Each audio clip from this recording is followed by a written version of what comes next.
It's beginning to look a lot like Christmas.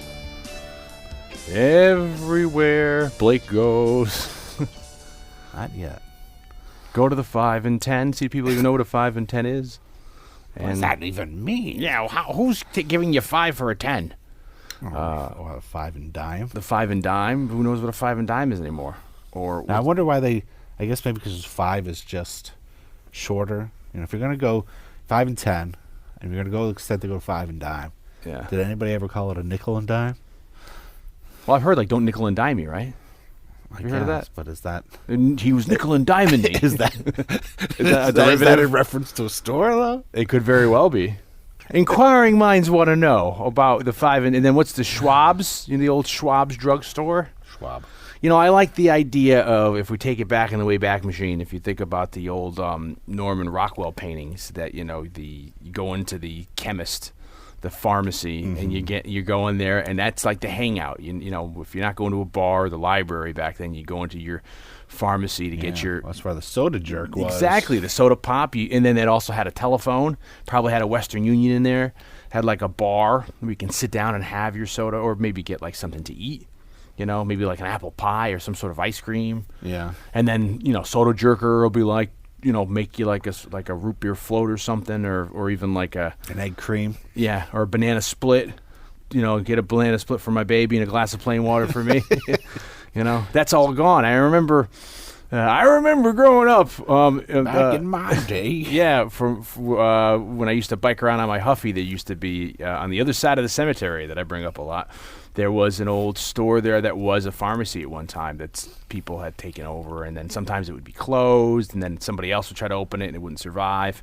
And one of the early conceptions of it opening when I was in that neighborhood was that like someone tried to keep it kind of pharmacy-like. Yeah, like retro pharmacy. Yeah, so they had like one shelf area that was all retro shit, like arsenic and like formaldehyde and all kinds of the old prescription, radium, like all this kind of stuff. Laudanum. Yeah, you know, all this stuff that you could get, you know, that was behind glass, and then it closed, and it briefly was a comic book store that closed, and then when my parents moved out of the neighborhood, it was a Italian market that had like you can get subs there, and you know, Italian pharmacy. Yeah, it's an Italian. Hey, buongiorno. Whatever else, yeah. Yeah, I'm gonna fix whatever else. Yeah. I'm gonna do it for you too. Whatever, babe. Buongiorno, ragazza. Put a little gravy on. Let me show you. How's your box? Everything good? Allora. Buonanotte. So, but then where we used to live in Yonkers, when we shared an apartment together, there was a chemist there. It was like 100 years old that I still go to now. I started, you know, because it's a family-owned business. It's over 100 years old, and then I liked it. You know, it's not like going to like a CVS or a chain pharmacy because everyone knows your name. They know what's going on. You want to go where people know you. People are all the same. Cheers was about a pharmacy. Yeah, about a pharmacy. Hey, there you go. Let's reboot it. You know, it's like here's your log line. It's like it's a struggling pharmacy. You know, it's been in the family for 3 generations, and you have it. If it's a comedy, we're gonna have old granddad played by like Burgess Meredith sitting there making like obscene jokes the entire episode. Mm-hmm. So he'll sit in the corner or like in the chair, and he's the chemist, and then, you know, you're coming back from college. Right, you don't want to. You know, you want to go make something. You don't want to be in the family business. Yeah, but then your dad's like, maybe something tragic happens. You can have it be like your mom dies in the pilot, and then you got to try to like in the pilot. Yeah, right. So then you have a single parent. So it's like maybe it's you, your dad, and your grandfather's acting crazy, and then it's almost like maybe a Bob Newhart show. You have all these crazy people come over and trying to get. I need my pills. You know, has a shovel. There you go. Sitcom gold there, people. What's it called? It's called chemists. The chemists. I don't know. Something. Pharmacy. Something chemistry. RxMD geriatrics or or we're rambling. Welcome to Saturday Night Movie Sleepovers. We're in the final stretch. We're both really tired. Blake fell asleep on me when I started setting the equipment up. It's been a long year. Long year. We started drinking early. You know what happened was Broke that nog out. so I was gonna say Christmas is coming so earlier that Thanksgiving just ended, and I got some holiday nog that they were selling that I've been aging in the fridge, and then we added our own little. Well, I guess maybe I just spiked mine. I could have spiked yours. That's why you fell asleep. Yeah, so Yeah, like a Mega Jolt Cola. nog float. with a big scoop of vanilla ice cream on top. That's absolutely disgusting. Yeah, Well, like Laverne and Shirley, she always used to drink Pepsi and milk. yeah, that's weird. Carbonate. It's like bicarbonate. I guess eggnog and Mega Jolt Cola is It doesn't really maybe that strikes somebody's fancy. Well, it's like a root beer float, or it's one of those kind of, because that's you're adding carbonation to that, aren't But you? you're also adding the taste of cola. To what you're saying. Yeah. But in the original ingredient of a float, right? You're adding seltzer, maybe, right? Like some sort of. Well, that's like an egg. That's like an egg cream. Okay. A float is That's like root beer with ice cream in it. Now we're getting old school. And since we're on this conversation, you watch those old, 30s or 40s movies where they go into a pharmacy to get a root beer float, and they're like, "Give me a buttermilk," and you just drinking like buttermilk straight as a drink. You ever seen that? Like people, that's a drink that no one really gets anymore, because I think I don't even know what that's a form of pasteurized. Yeah, I don't know the process. I only knew But they still buttermilk make it. Pancakes. Yeah, and pancakes. stuff. Yeah, but I mean, Baking. but largely, I guess, because people are health conscious now. People aren't just, shotgunning drinking down a glass of buttermilk. maybe a glass of heavy cream. It's just really heavy. Just hold everything else off. Maybe you can whisk it on top and make it a little, I don't know. But so we've had this long year of a lot of stuff has gone on. We've had a lot of parental interruptions. Yeah. Classic, my dad coming in, scaring the crap out of us. That surprised a lot of listeners out there. And then we had a bunch of great movies this year. We've done a lot of classics, a lot of anniversaries. Last week, we didn't mention with Grumpy Old Men, that was the 25th anniversary of Grumpy Old Men. Oh, there you go. 1993 to 2018. We got so good at celebrating anniversaries. We don't even realize. We don't even try anymore. Yeah. It just happens. Which is, in that, we're not even shooting shit up our own. Shooting ship. Shooting shit up our own asses. That's really. That's messy. Yeah. We got to put down something on the rug. We sometimes don't even realize that we'll cover something, and then it's like the year of 2017. The entire catalog was all 30, 40, 20-year-old movies. We didn't even realize that we're until we started doing them the day of. So we've covered a lot of anniversaries this season so far, and now we're getting into Christmas time, and we got another. Last year we did Lethal Weapon. We did the 30th, 1987 to 2017, and now this year we're doing another action-packed surprise Christmas. Following Joel Silver's career, didn't he do Lethal Weapon? I think he might have did. And then he produced this baby. Yeah, we're doing Die Hard from 1988. I'd say this is probably one of the more requested movies. Have we had people request? I feel like I've heard people have requested, especially around this time of year. People are you doing Die Hard? Are you doing Die Hard? Full disclosure, I would have thought that Lethal Weapon would have been, received better. We didn't get as many people. Nobody gave a crap about Lethal Weapon. Yeah, which is weird because I We thought had Lethal two Weapon. listeners, you and me, the only two listeners. And my mom Lethal Weapon. accidentally downloaded it. She was What's trying this? Yeah, she was downloading some spyware by accident. And some ransomware, and she accidentally downloaded. Then our cast started playing. Yeah, and your dad. You guys swear on this? Your dad thought it was the movie. Yeah, and I was very disappointed. Yeah, who the fuck? Why'd you tape over my Lethal Weapon? Who wants to hear you guys talk about Lethal Weapon? What? What's the point? Are you guys like doing a radio play? That would be cool. for us to do a Die Hard radio play. I leave a weapon. We for 2019, we're changing the format of the show where we do 2-man radio plays of Sleepover Classic. And then it'd be great right here, ladies and gentlemen.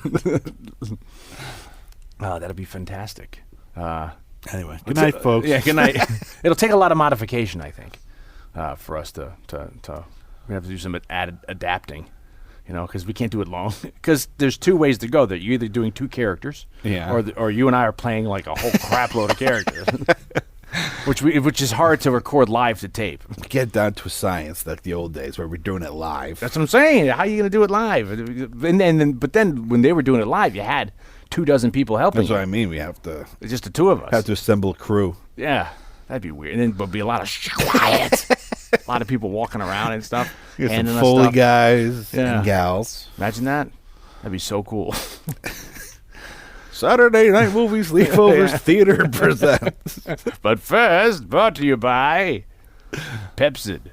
Die Hard. Die Hard. The Saturday Night Movie Sleepovers version of Die Hard. Starring Jay Blake and Dion. The 35-minute version of it. Oh, it's so nice of you to come to Nakatomi Plaza. Let me just open this door. Yeah. Wow. How was the flight? It was good. Wow. I'm so glad you got the time off from you being an NYPD police officer. Wow. Well, I'm so glad you invited me to this Christmas party. Oh, hello. Hi. This is Mr. Nakatomi. I'm Mr. Nakatomi. How are you? Oh. You guys celebrate Christmas in Japan? No, but we didn't win the war either. We won with cassette tapes. Ha ha ha ha. Ladies and gentlemen. Where did my husband go? We'll be back to Die Hard. But first, here's a commercial. There. That's Act 1. I'm taking my shoes off. Yeah. I'm going to make fists with my toes. So Die Hard. This is a big movie because it started a whole bunch of other movies. This is one of those ones where I remember Die Hard. I didn't see Die Hard when it came out in the theater, and for some reason I feel like I missed Die Hard. I guess it came out July of '88, and it's a Christmas movie of '88, and then. At the time, my family was part of the Columbia House video series. Mm-hmm. You get them. So I remember getting the catalog in the mail. Yeah. And the catalog being the cover, 20th Century Fox. Then you see the cover of Nakatomi Plaza with his head there, and then I started opening up and turning it, and maybe one of the pictures of him running across. Die Hard? Yeah, I was like, what is this movie I don't see with this guy in his wife beater at his building? Yeah. So I guess I didn't see it until on video. And I don't remember the first time seeing it, but I do remember liking it so much that, I knew it by heart, at least the middle to the end. You know what I mean? The parts that I watched once, I think, Han showed up with his gang. Up until the end, I knew all that and the music cues and that. And it's this kind of. Doesn't this start taking us away from the exaggerated ultra-violence of the 80s with, the Chuck Norris, Schwarzenegger, Stallone fare and kind of start going? I mean, you then also on a side street have like the martial art Van Dammes and Dolph Lundgrens and Steven Seagals, but this kind of takes it a little more grounds these kind of action movies in a semi-reality. And this sets a bar that I guess you can kind of say The Matrix did 10 years later or whatever, where now you get, Jesus, there's movies everywhere into the 90s of this kind of subgenre. Yeah. I mean, honestly, and I don't know how our listeners are going to feel about it, but this movie is in the realm of the kinds of movies we typically do. Or that our show is kind of known for. I'd say this movie is as important as something like Star Wars. It's like it's like top tier in terms of like '89's Batman importance. Of the kinds of movies that we grew up with, that we think nostalgically about, the kinds of movies that we think about as maybe the sleepover movies, or the kinds of movies that the stereotypical listener of Saturday Night Movie Sleepovers would want to hear about. This is I mean, this is huge. This is, you're right. It's getting away from the Schwarzenegger Commando type stuff. It's putting an everyman into the role of the hero again. And then the fact that it's with flaws, like but also just like not a big muscly, sinewy. He gets hurt. Yeah, like he gets the crap kicked out of him in this movie. I mean, he perseveres. Yeah, but he's not invincible. Yeah, and then the fact that it spawned an entire genre. When we were talking, when we 4 sequels to this, right, or 3 sequels to this film alone. No, there's more than that. There's because 2, 3, then there's 4, there's 5. Yeah, there's 5. Yeah, there's the Live Free, Die Hard, and then there was one more after that. Yeah, it was in Russia. The Russian couple years ago. Yeah, he got stuck in Russia and had to get out of Russia with his son. Yeah, and then we've talked about. And then it spawned a genre. We've talked about I think. Probably just a few weeks ago when we did, or a month or so ago when we did Dawn of the Dead, we probably talked about the importance of George Romero's contribution to pop culture and everything with Night of the Living Dead. I'd say that this is not quite as important. But I'd say it gets pretty close. It's like the 80s equivalent of that. Yeah. 20 years later. This is 88. That was 68. This certainly doesn't have the social commentary. That's something that that Night of the Living Dead had.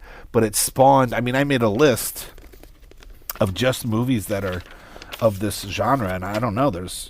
Unfortunately, the list got cut off. But there's at least... There's Under Siege. 15, what is 20 that? movies. Under Siege. I figured at some point we'll talk about all these things. Our list of Speed. Of the classics. Die Hard on a Bus. Passenger 57. Die Hard on a Plane. Sudden But it Death. changed action movies. Yeah. It definitely... It moved action movies into a different direction. And I took like... You had movies in the past where you had like the ambiguous terrorist as the bad guy, Black Sunday from like 75 or 6 that Thomas Harris wrote, and then you take it, and this was the first where you had like that menace of the Eastern European, maybe German terrorist who's going to try to take something over, and then like there's one guy who is fallible who's going to now just barely survive the night, and that seems like that's part of the schematic as well as having the one guy taking on a freaking army of trained experts. You might even get the scene where someone talks him up, like, "Do you know who you're taking on?" It's like the Rambo's thing, but it's certainly this is something where I mean it kind of wasn't seen before. It was different enough, and then you attach it to a holiday movie. You make it on Christmas Eve. In L.A., and that endears itself. I mean, Lethal Weapon, the same thing. Lethal Weapon's kind of, they set it at Christmas.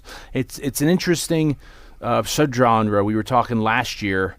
I posed the question, why is this? Yeah, why do we have things take place at Christmas? You have action movies take place at Christmas. You have comedies take place in Christmas. And then you have older movies.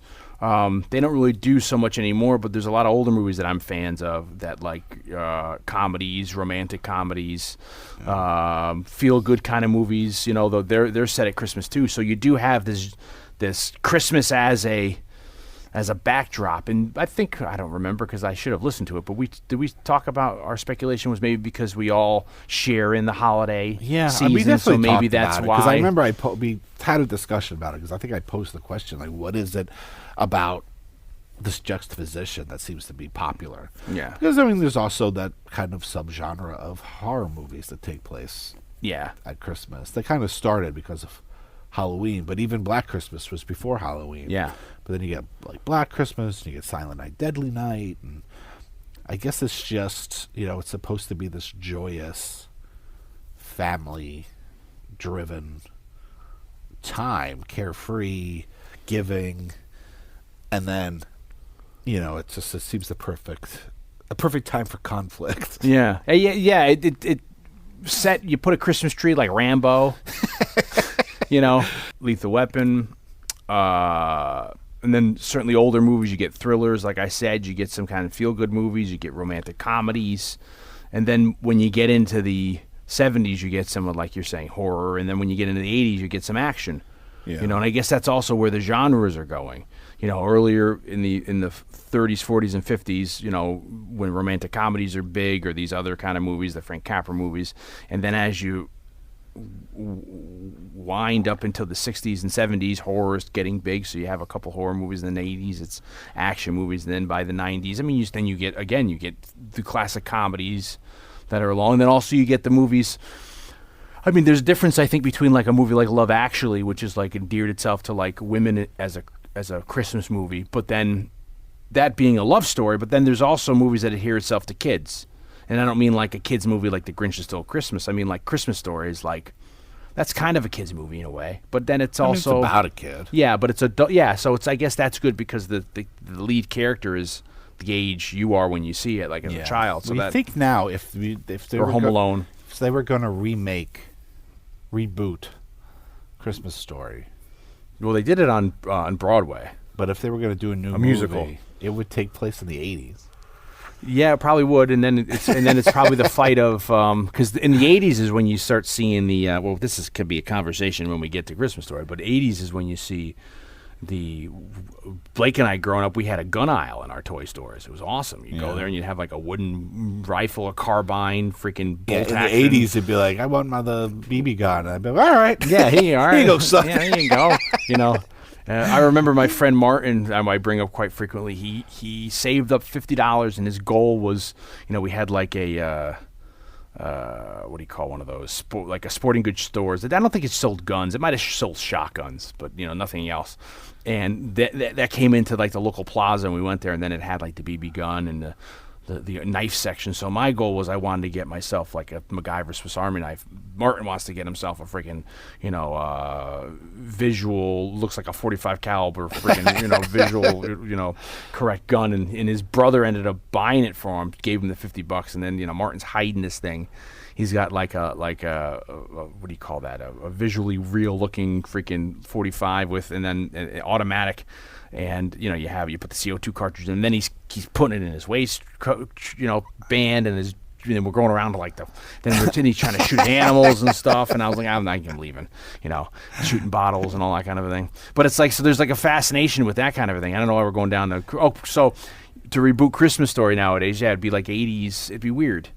I mean, even you reboot this now, Die Hard, and not reboot. If you remade the original movie now, you know, I guess it could take place. It wouldn't have to take place in the 80s. I guess the niche with Christmas Story was that it was like a guy looking back at his childhood. Yeah, and then being very nostalgic for that era of was a bygone era. Now, you know, it's weird because we just brought this up a couple weeks ago, where people are now being nostalgic for the 80s, and soon as I mean they're going to be nostalgic for the 90s, and Jesus, you know, and then you're out of ideas when you're nostalgic for the odds, you know.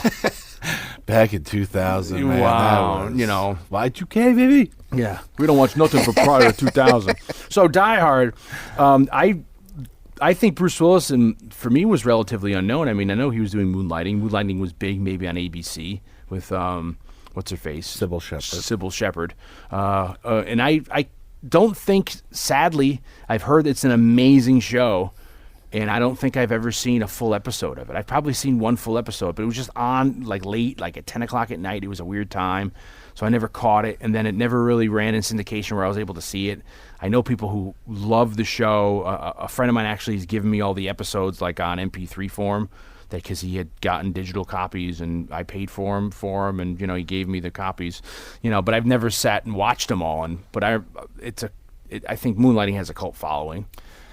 You know. Yeah, I would assume so. I mean, it was pretty big. I think my dad watched it, so I remember it. And he's like a PI, right? The two of them, they're like private detectives, him and Sybil Shepherd. Something like that. Yeah. And I remember, I think it was Anchor Bay released them on DVD years and years ago, and they had a recall on something that I owned. I think it was like Opera by Dario Argento. Oh.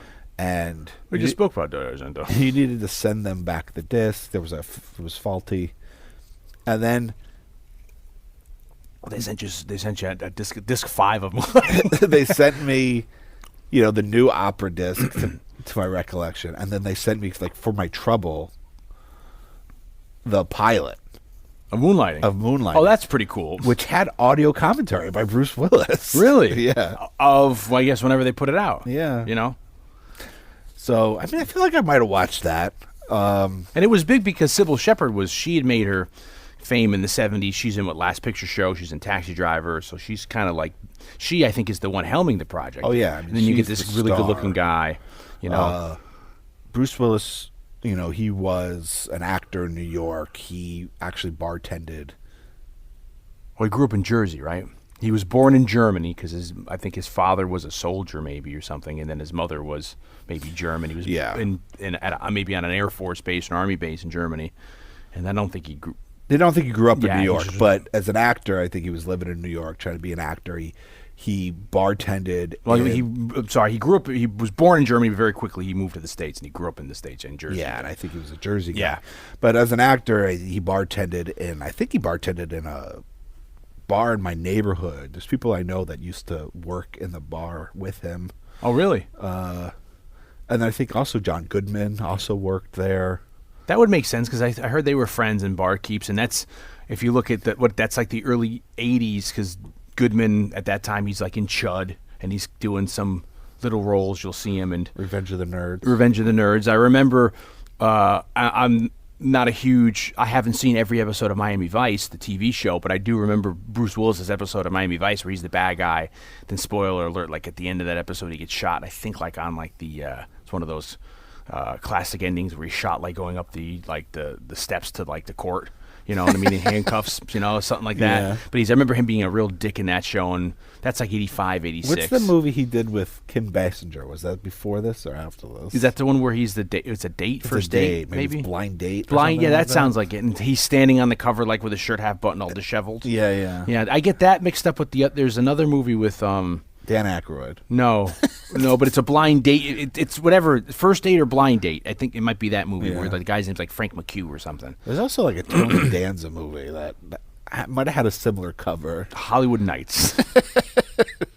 I don't know if it was Hollywood. It might have been Hollywood. No, I don't think it's Hollywood Nights. Hollywood Nights, it's him and Michelle Pfeiffer like smiling on the cover. Ain't Michelle Pfeiffer in Hollywood Nights? I don't know. So Bruce Willis is doing that in the 80s, and he's, and then this is interesting too because we did Bullet a couple weeks ago, or a couple months ago now, and I forgot to bring up in Bullet, because I talked the entire time, that in Bullet is 1968. In the same time in 68, there's a movie. Bullet takes place in San Francisco.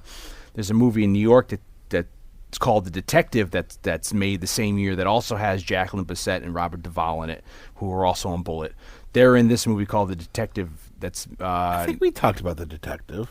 Well, I know we talked about it when we did Dirty Harry. I brought it up a lot on Dirty Harry, but I was calling it Tony Rome by accident in Dirty Harry. And then if you listen to the Dirty Harry cast, there's the opening, the little trailer before our podcast is of The Detective. And what's important about this is there's a guy, Broderick Thorpe. He writes a book in 1966 called The Detective that's made into this movie in 1968 starring Frank Sinatra as maybe Joe Leland or John Leland, a detective.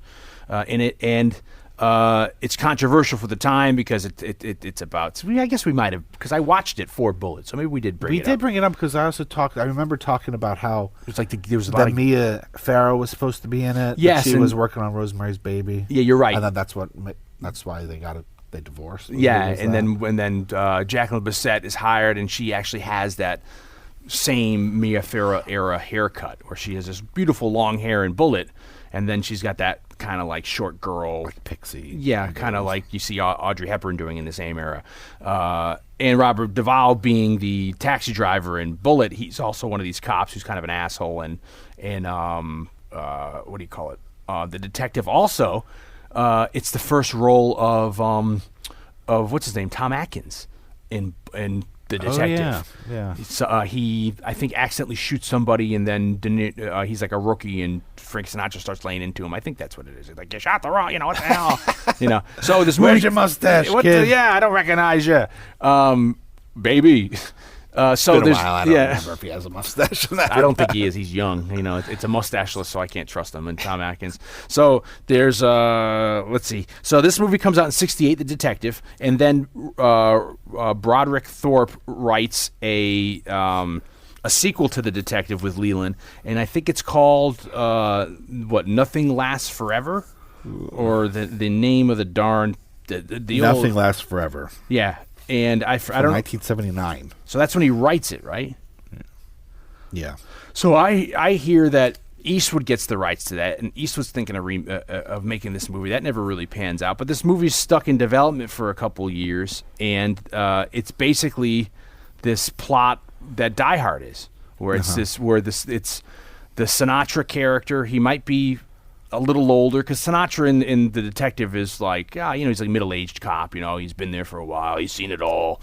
So if you take it to be 10 years later than from when Thorpe wrote the book in 66, if it's 79, then maybe he's like retiring. Yeah. So he goes out west to visit his daughter, I guess at a Christmas party, right? Maybe it's something like... I don't know. I do know that allegedly the story for the book was inspired by Towering Inferno. Yeah. Which was another sleepover movie from way back in the early days of Saturday Night Movie Sleepovers. That we covered, because it's funny, because at the end of this movie, Die Hard, when we were watching it, like especially the end with the whole explosion on the rooftop and all that, it had kind of like shades of Towering Inferno when the water's coming down, the elevator doors opening. All we need is like them trying to get that chair thing to get people out. Yeah, well, a beautiful blend of those two movies is the recent movie Skyscraper with The Rock, with Dwayne The Rock Johnson. Dwayne, the Rock, who supposedly went to my middle school. I haven't seen. There's a couple of his movies I've slept on in the past couple of years that I really wanted to see. Didn't he do another one where it's like the geological faults? Oh yeah, I didn't see that. It's like an earthquake, one. but that looked great. Where it's like he's like on a seismic. He's like on the Marion Strait or whatever you call that. And like it's cracking. He's like jumping over it. I did see the Skyscraper one. Yeah, and it's a combination I saw that of at the movies. It was on opening. I was the first first screen. Actually, I think it was the only person in the theater. It wasn't opening day. It had been out for a while. Yeah. I think I had a day off of work for some reason, and I was like, I'm going to fucking movies, man. Yeah. And I was like, what's fun? I was like, I'll go see The Rock. Yeah, of course. Always good. And I remember coming out, and I think I was telling my dad about it. And he's like, well, how was it? I was like, it's absolutely ridiculous, but totally worth watching. That's great in my opinion. Totally entertaining. And that's kind of like a Towering Inferno meets a... he's a security guy. Like not a security guard, but like a guy that helps develop security systems, and he gets hired to develop the security system in this big building, and he takes his family to the building, and then lo and behold, the building gets taken over, and he's a vet, and he's missing a leg. Yeah, so he's got a prosthetic leg. Oh, has he got a peg leg? No, and he's not even in the building. Yeah, he's got to get into the building to save his family. And so that does seem but it's like the building is on fire and is crumbling around him as he's trying to do it. What is the catalyst for that happening? Is it the building taking over, or is it the Westworld? I think it's a robbery. Oh, okay. So it's not like a natural disaster and the building locks down. No. But I think it's like arson to create a distraction. Oh, to do a robbery, to my recollection. And this is basically Die Hard is basically just a bank heist movie. In disguise. That's the thing that I kind of forget about it. Yeah. Because you get so used to the Die Hard formula. And it's always in my mind. It's always like a bunch of terrorists take over a thing, and here's like it's not terrorists. And they even joke about that, like who said people were terrorists? It's right, they're not terrorists. Because Charlton has that's great. Playing against Gruber. Well, we're a little early for this, but I was casting it for my mind, and I was thinking, would Vincent Price be a good Hans Gruber in the 50s? And then would like opposite Kirk Douglas being like Bruce Willis. But you're right. If you play against type, you have Chuck Heston. I'm going to. No, that's James Mason would be good. I'm going to count to 3. My name is Bill Clay. Clay. Bill Clay. Yes. Give me my detonators. Where are the detonators? Yeah, I'm going to count to 3. There will not be a 4. Give me the code. And then it's funny too. That'd be a joke too. Cowboy. Yes, yes. The sunset with Grace Kelly. I'm sorry. That's doing James Mason. It'd be funny too because we're going down a rabbit hole. But a lot of times in the old, especially Charlton Heston movies, were like Touch of Evil. He's playing it. He's like, He's a Mexican. Yeah, he's a Mexican. My name is what's his name? I'm Vargas, and I'm Mexican, but he's not Mexican. No, he's just a brown face with a mustache. Yeah, and the same thing with Burt Lancaster in The Train, John Frankenheimer. It's like, I'm French. And it's like, you're not French. Everyone else around you has fluent French. But it's like a decision they made. So that'd be hilarious in our version. He's German. Chuck Heston, I'm Chuck Heston. I'm German. And everyone else is like, he's like, that's right. Well, I remember when I was watching The Invisible Agent. Is that the third or whatever? Yeah, Invisible Peter Lorre. Man, the Peter Lorre.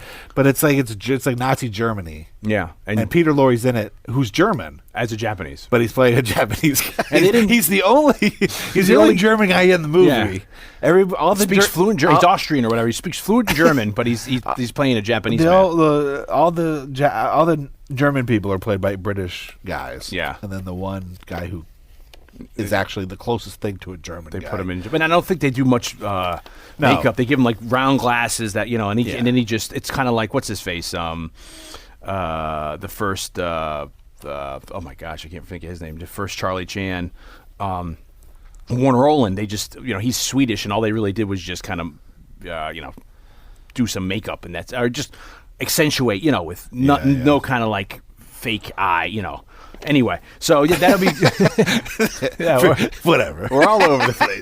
So Chuck Heston playing, so this is basically a bank heist movie. Yeah, right. And apparently that is a device that was brought in by McTiernan. Yeah, which we should, I like to run down the sleepover resumes. This is the director, John McTiernan. I don't really know what happened to McTiernan. I mean, he did Predator, some great movies. I mean, he did Predator. Yeah. And then he did this. Predator, obviously, we did on the show. And this is Predator's a year before, 87. So he's coming off the success of Predator, which you're right, we just did last year, if you guys want to. That was our anniversary episode of our friendship. So August, probably. Yeah, August of 2017, we did our awesome Predator episode. But he does that. That movie's freaking huge with Schwarzenegger. And then next year, it's like he's doing Die Hard. Yeah, and then he does Hunt for the Red October. Yeah. He does Medicine Man with Sean Connery. I have the key to the residences of the 20s. Now I lost. You ever lose anything like your car keys? That's the only thing I remember. And then what's her face is in that too, right? She's like, my God, I'm sorry. Cameron, we need that money, Cameron. I'm sorry. You have a whore living in your building. And I think he did Last Action Hero, which we almost did. Yeah, we almost did. Instead, we did Total Recall. We decided to do Total Recall last minute. Yeah, last little switching up. Dion was taking the VHS cassette off the shelf, and he was right next to it because it's a Schwarzenegger section. Yeah, it was totally. I go, hey, how about this? Because it was put back in the wrong place. If had that not happened, we would have been doing like Jingle All the Way or whatever else came out right around Last Action Hero. But McTiernan, I always thought, man, John McTiernan did Predator and Die Hard. What else is anything else? I mean, I'm sure there is, but there's other stuff. But those are the ones of note. For our audience, for people. Then he did like the 13th Warrior or whatever. I never saw that, but that was supposed to be very good. I think he might have done that. Yeah, but I mean, coming out with some heavy hitters right there. Hunt for Red October, which is the first adaptation of Tom Clancy, Jack Ryan. That's Alec Baldwin playing Jack Ryan. Yeah, and then Sean Connery as a Russian. Yes, again, I'm Russian. Yes, we're gonna go down, and Sam Neill's like, "You're not Russian." I am Russian. Hey, but he had a sweet haircut in that. Yeah. I used to always say, like, "Is that his real hair?" And Blake's like, "That's not his real hair." That's not his real hair. And then we started getting into the whole Thunderball. And then we watched Medicine Man at the end. Like, is that his real hair? No, that's not the his long real pony, hair. that mullety ponytail yeah, thing. It's awesome in that thing too. And then we watched Highlander. I'm like, "Is that his real hair?" He's like, "That's not it yet." No, damn, that's not his real hair. And then we watch what's the one in Japan? What is the name of that movie with Wesley Snipes? No, that's great. That's Rising Sun. I'm talking about the James Bond. Oh yeah. What's that? Nothing Lasts Forever. Diamonds Are Forever. Living Daylights. No, You Only Live Twice. No. But anyway, then I said to him, "Is that his real hair?" And to Japan, he's like, "No, that's actually Asian face. That's bad. That's yellow face. That's him in yellow face. Yeah. So the book that Broderick Thorpe writes, there's not a lot that's really different. Funny enough, from the original script here, where it's, we said that the cop is older, but they change it, to Bruce Willis, but he's visiting his daughter. Her name is Stephanie Leland Gennaro in the original book, so they changed Leland. Leland, the Sinatra character, that becomes McLean for our purposes here, and then she's working at a oil company. So Takagi was originally a VP of sales named Riviera, and then it ends up there's no FBI involved, but it ends up being a guy named Anton Little Tony Gruber. Takes over the building, and the other guy, his right hand man is Hans, and his brother's Carl in the movie, and they take it over to uncover some sort of there's like a West German radical group. The oil company's I think facilitating some sale of illegal arms. It's one of these to some sort of radical terrorist group, and then I think these terrorists take over the company to try to show that this company is not all it says to be. So it takes place over 3 days, and basically the older cop has to defend himself and do what we see in Die Hard. And then it ends on Christmas morning, and the ending of the book is that Leland, the cop, shoots Anton Gruber, and Anton is about to fall out of a window, but he grabs onto Leland's daughter, Gennaro's watch, and pulls her out of the building and kills her, and that's the end of the book. That his daughter dies because Gruber takes him with him. Spoiler alert. Spoiler alert if you go back and read Nothing Lasts Forever. So Nothing lasts forever. In the cold November rain. It's not when you need some time on your own. So what ends up happening is this book comes out. I hear Eastwood gets attached to it because Eastwood's around that age. 1980, he's 50 years old. This sounds like it could be a property for him. It languishes. Then we did the Commando podcast with Arnold Schwarzenegger. Well, that's a there's big some hit. There's some kind of contractual obligation that they have to offer it to Sinatra. Yeah. So they end up saying, "Hey, we can take this and we can turn this into a movie for a sequel to Commando." Since that was good, Schwarzenegger's like, "No, I don't want to do a sequel to Commando. We don't want to." Well, there's the interesting thing about this movie is, as I'm digging into research before I came over, there's a lot of contradictory information. Yeah. So apparently, because Sinatra played him in the detective, this character, they needed to offer it to him. Yeah. And he declined. Yeah, I heard that. Yes, Eastwood was interested and maybe even owned the rights to it for a while. I heard that.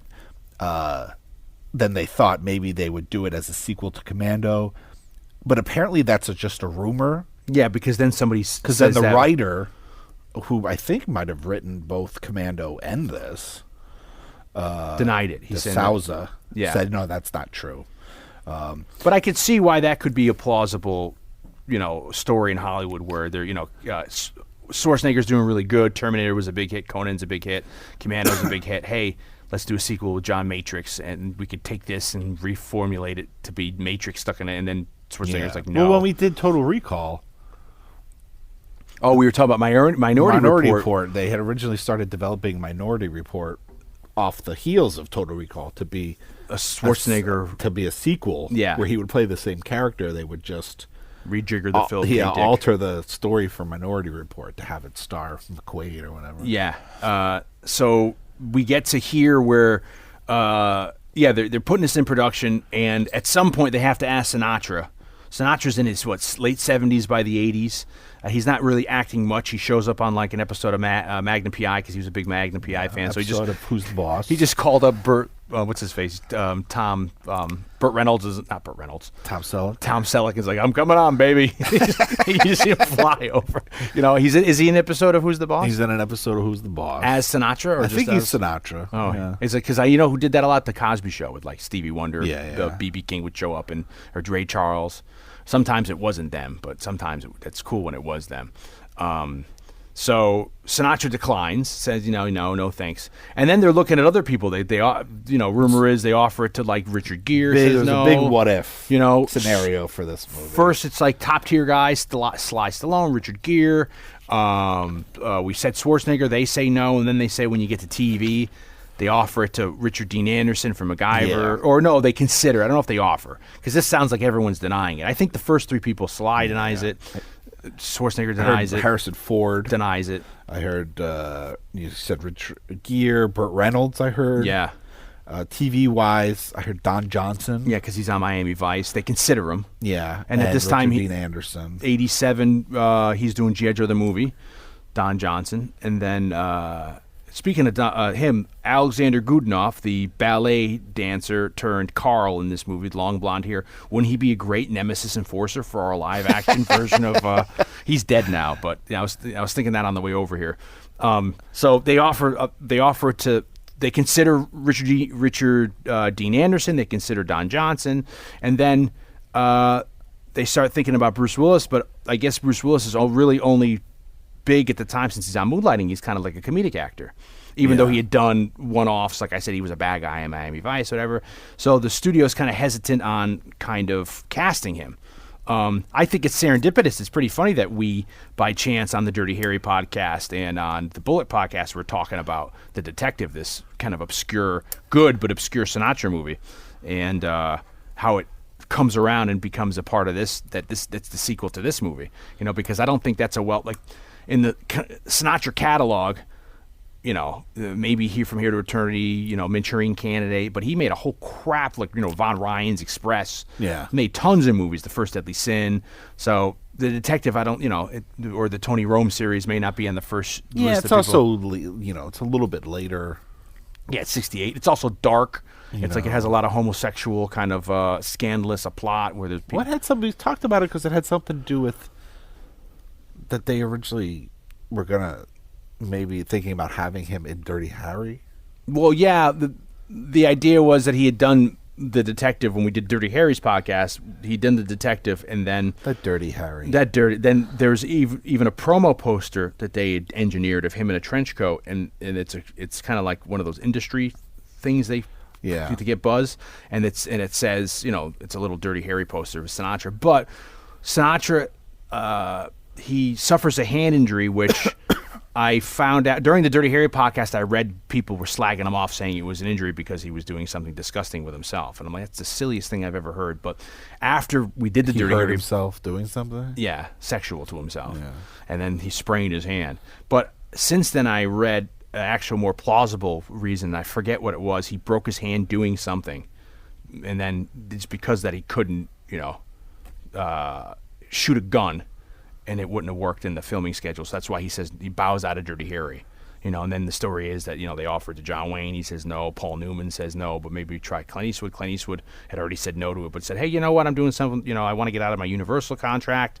I'm my own guy. I'm trying to get a piece thing together. So he ends up taking Dirty Harry. But they consider Sinatra because Sinatra does a serious movie like The Detective, and he does a couple. Then you get into the 70s, he does a movie called Contract on Cherry Street, which is a TV movie.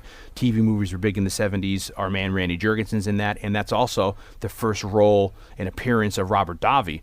And I've met Robert Davi several times at my day job, and one day I was talking to a friend of mine in the green room about Joe Spinell, and Robert Davi's like, what do you know about Joe Spinell? And I go, you know who Joe Spinell is? He goes, I know, of course. I know. He goes, yeah, I was on an episode of The Equalizer with Joe Spinell. I go, oh, you were? And I guess he used to play baseball with Joe Spinell. People used to go up and play the acting league or whatever. Yeah. They have a baseball games in Central Park. But then we started talking about Joe Spinell, and then Robert Davi brought up to me about Contract on Cherry Street and how he first met Sinatra on that, because then he has the connection of that with Sinatra because now Robert Davi sings. Yeah. And does those Sinatra. Robert Davi sings. That's it. Ring-a-ding-ding. Are you listening? But he does like this Sinatra kind of, and he's got a beautiful. We did Robert Davi on the Goonies earlier this year, and he has an operatic voice he was trained in, so he's very good at it. So I was chatting with him about because he was promoting that first, was that 2011 or 12, his first Sinatra style album. And I was chatting with him about that. And he was saying, he first met Sinatra on Contract on Cherry Street. But that's might be a true story, but that's a New York City cop movie with maybe 2.5 hours where it's like a dirty cop. It's based off a book, and I think Sinatra wasn't acting at the time, and he only came out and did that movie because his mother, Dolly Sinatra, liked the book. So she's like, Frankie, do this movie as this book as a movie, and TV movies were big at the time. But that's him playing a cop, Sinatra, going down the Sinatra alley. So you could see why they're thinking of maybe that that Sinatra could play Dirty Harry, or maybe it'd be a very different movie if they did this in the 70s, Towering Inferno style with, what's his face, Irwin Allen, helming it, and having See, that's another thing. Then in the 70s, who would you have play Hans Gruber? Because I think if we did, I guess you could, no, I don't think Charlton Heston would be good in the 70s. I think he'd be like good 50s, 60s, Hans Gruber. I love the idea of taking Charlton Heston and flipping the script like you take with Henry Fonda and Good in the Once Upon a Time in the West, or you do Boys from Brazil with what's his face, Gregory Peck. Have the guy you always know who's good play a bad guy. So I think that would have been quite successful. I don't know. We have to think by the end of the episode, come up with who would be a good heavy. But I did find 70s heavy. Again, everything that I find online, I always like it's alleged. Yeah. But I did find an interesting what if for Alan Rickman. Yeah. I heard that originally they approached Sam Neill. I heard that too, and that would make sense because Sam Neill is, at that time. What did we just say? Sam Neill's in. He was in something. We just made a joke about it, and I said Sam Neill. Oh, he's in Hunt for Red October, 1990. Yeah. I mean, what's he doing in the? I don't know what he's doing in the late 80s. He did the Entity. Is he in the? Or what's the haunted the Possession? He's in Possession. What year is that? The third Omen movie. Yeah, where he's the kid, but that's like the early 80s, isn't it? Yeah, I don't know what he's doing around 88. But still, I love Sam Neill. That would have been a really interesting and I wonder casting choice. What the reason. You can't say, well, he wasn't big enough at the time, because in all intents and purposes, this is Alan Rickman's first movie. Yeah, so and in not taking anything away from him, he's probably makes this movie halfway. His performance. But going back to what I was saying before, this idea of them doing a heist as opposed to being terrorists is something that John McTiernan turned down doing it. Apparently, Predator was a hit, so once that happens, you kind of could do whatever you want, immediately after. And apparently, he had turned this down a few times because he didn't want to do. This was supposed to be their big summer action movie. Yeah. And he's like, there's nothing, big summer action movies got to be fun, and there's nothing fun about terrorism. Yeah. So, and this is funny because on first glance, it sounds like he's being like assy, but then if you read into it, what he's saying, he's kind of right, where it's like it'd be too heavy-handed if it's just actual terrorists doing it for traditional terrorist reasons. It would just be scary. Yeah. And you wouldn't. There's something about you need to root for the bad guy. Yeah. And Alan Rickman's great, but you. If it's the IRA or something, where they're doing a heist, you could have an audience kind of on one level be rooting that they succeed. Yeah. Whereas if all they're doing is just like killing people for political or whatever, yeah, it's kind of we understand your cause, but we can't really root for you. So when he finally came around and said, "Well, look, I would be into doing this movie, but can we change it from being a terrorist organization to being Cobra to them just stealing some bonds or whatever." And I think it's kind of a stroke of genius because it does add this. It does exactly what he wants it to do, I think. In my mind, when you haven't seen it for a long time, you're just like, oh, they're terrorists. But it's not. They're pretending to be terrorists to end up pulling off this heist. And it's brilliant, too, because if you know it, I never really picked up on it on a point like that, but he does say that at the beginning. He laughs, who says we're terrorists? And then he starts making all these cockamamie demands, which, he's like, he's just trying to buy himself time. And then he's connected to that, I forget the name of the West German the terrorist syndicate that put out the communique to say that he's left, whatever they're called, the Angels of Tomorrow, some kind of weird name. And then the whole time it's under the guise that he's going to be asking ransom demands. I mean, the hard thing about this movie for younger audiences too is that, you have the big specter of 9/11.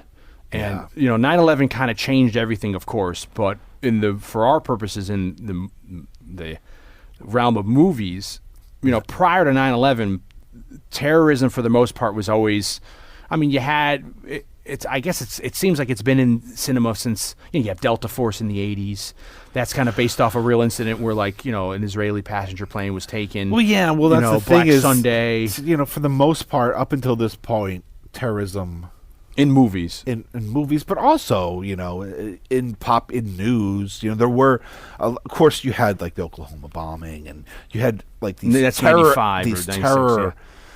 There were things happening, but you did have, it was like mostly like hostage situations. Yeah, because you never thought of it was hostage situations that would go wrong. You have like Munich with the Olympics in '72 or so. You have, I think Thomas Harris, who wrote Black Sunday, who goes on to write the Silence of the Lambs series. He's really being very visionary with his, because that's a plot where they're going to go blow up. They want to kill a lot of people to make a statement. Kind of sadly what 9/11 in real life ends up being, and their idea is to blow up the Super Bowl, and it sounds like a fantastical plot, but if you watch or read Black Sunday, it's kind of plausible how they try to do it. Yeah. And into the 80s, you get like the Delta Force, or someone takes a plane over, Magnum Force, the second Dirty Harry. There's a beginning where there's a plane height, always the plane jackings were always like, hey, I have a bunch of hostages, take me to like some sort of South American country where I want a ransom, and I'm going to go to a country that won't deport me or whatever. Yeah. And then when you get into the 80s, you have like, there are movies prior to 9/11, like Arlington Road. That's about like domestic terrorism where they're blowing up stuff. And remember, they try to frame Jeff Bridges in it. Well, that's the 90s, right? Yeah, that's like 98 or 99, I think. Yeah. And then you have like Patriot Games. It's kind of about the IRA, which is the second Tom Clancy, Jack Ryan. So you have like, a lot of the IRA is big, especially in England in the 70s and 80s, the Sinn Féin and stuff like that. Yeah. So you have a lot of these causes. We did Sorcerer last year. Sorcerer has the beginning where one of the guys who's part of the team was he a Pakistani? Maybe he's blowing up the synagogue in Israel. Yeah. At the beginning of that. So you have those. So you have that kind of aspect with like the freedom fighters or fighting for religion, and then you don't satirize it, but it's easy to take them and have them be the ambiguous villain in a movie, especially in this context where on first glance they're a bunch of German quote unquote terrorists that are going to go do something, but really the big joke on everybody is they're masquerading. They're just thieves taking bearer bonds, and they're going to get out before anyone even realizes it, and they don't have any kind of like political terrorist kind of demands or beliefs. Now, in the interest of, like I said, resumes, we have produced by Lawrence Gordon and Joel Silver. Yeah. Now, they both produced a lot of Walter Hill's early films. So, excuse me. Lawrence Gordon did like Hard Times and The Driver and Warriors. Nice. Him and Joel Silver did 48 Hours. I think maybe Joel Silver didn't do that one, but Lawrence Gordon also did Streets of Fire. He wanted to do Brewster's Millions. Nice. Jumpin' Jack Flash. Predator, Lock Up, one of my favorite Stallone movies. Field of Dreams, K-9, Rocketeer, Event Horizon. So some classics. Sam Neill there. Joel Silver did Commando, Lethal Weapon, Action Jackson, Roadhouse, and The Matrix. The screenwriters, Stephen E. D'Souza. Yeah. 48 Hours, Commando, Jumpin' Jack Flash, The Running Man, Hudson Hawk. Wow. Ricochet. Nice. Love Ricochet. Beverly Hills Cops 2 and 3. He did Street Fighter with Jean-Claude Van Damme, Judge Dredd, and Knockoff, my favorite Van Damme movie. And the other writer, Jeb Stewart, did Leviathan, Next of Kin, Lock Up, another 48 Hours, and The Fugitive. Wow. And the music is Michael Kamen, who we talked about really early in the year, first episode when he did the music for Highlander. Okay. He did a lot of stuff. Unfortunately, he's no longer with us. But did he do Terminator? No, he didn't do Terminator. I forget what's his name that did. I thought it was Kamen, but I'm mistaken. There's a lot of great B-sides. I mean, Next to Kin's, that's an early. What's his face? Liam Neeson is in that. I think it's. Isn't that's from Roadhouse. That's what's his face, Patrick Swayze. Sways. You know, and maybe even or I might be remembering wrong, but Sam Elliott might be in that. But there's a lot of good action, like solid genre action movies at that time. You know, the people that made this movie are a sleepover movie tour de force. yeah. And if you take all those names separately, you can we can on our wall over here, we could start taking our yarn, and we can go to we did the Warriors. You know, we just talked about 48 Hours last week, 2 weeks ago or a month ago, and we did Coming to America. We did a couple of other ones. You know, they're all kind of it's again, we keep saying this, but it's so interesting when we see all these movies kind of interconnect. Yeah, you know, De Souza says too that when he was writing the screenplay, which is interesting, supposedly he says that he kind of wrote it as almost as Hans Gruber being the protagonist. You know, because if it wasn't for the robbery and Bruce Willis going to the party and not reconciling with his wife, everything wouldn't have happened. So he kind of like. It's almost Hans Gruber's story, and I mean, to a certain extent that's interesting because the actors always say that it's always like you've mentioned before that it's fun playing the bad guy, but then also they always say that when you're playing the bad guy, it's fun when you realize that the bad guy doesn't realize he's the bad guy. He's just playing it because if you can justify how the bad guy's feeling, it's much more interesting. So, but in this scenario, I think normally, the bad guy is the hero of his story. In his own mind. Yeah. But in this, it's like he is just robbing a bank, and he doesn't seem to have any other, ulterior or, higher and there's no other, he's not trying to... In a way, it's like this is like what makes Hans Gruber interesting is that, yes, he's the hero in his own story, but at the same time, he has to know that what he's doing is not. Well, he's trying. There's nothing noble about what he's doing. At least with a terrorist, in their minds, there's a cause. Yeah, have it be religion, political, Here or whatever. It's really just petty. It's monetary. He's just Wants stealing. to be rich. Yeah, but he's playing himself off as this sophisticated, and I'm not saying he isn't sophisticated. I mean, I know all the lines in this movie. He says nice suit, rumored Arafat buys his there. He talks about Forbes. I read the article in Forbes. When I was little, I never knew what that meant. Forbes, I thought it meant he read it line by line, and then I realized as I got older, Forbes was a guy who had a big magazine about rich people, and then I've met Forbes several times. So it's funny because when you're little, you don't understand stuff, but you just kind of fill in the blanks. Yeah. Who's Arafat? Then you realize, Arafat. And then you realize who it is. But he kind of presents himself as very much as a learned individual, and it's almost like a facade that it's very complicated and intricate because it's almost like no one ever calls him on his bullshit really, except kind of what's her face, Gennaro, the wife kind of does. Yeah. And maybe that's the reason why it's kind of like at the end of Dick Tracy when Al Pacino, his big boy, grabs Tess Trueheart, and he's like, "Don't you know I love you?" It's out of left field. It's almost like you could tell there's a kind of a connection. I mean, it's probably forced because you have to have it in the script. But there's a moment between Hans and McClane's wife, and then she has to start being the person to barter with him, and then they develop some sort of relationship, a back and forth there, and then at the end she's the leverage because he realizes that But there is kind of almost like a tension there. What's he going to do to her? Her shirt's a little open at the end of the movie with her bra hanging out in the crisp 4K version. So it's interesting because I think she even says that to him, at the end of it, it's nothing but a kind of she says you're nothing but a crook or something, and he's like, he's like, I am a fucking I'm a great I'm a mastermind, and it's true.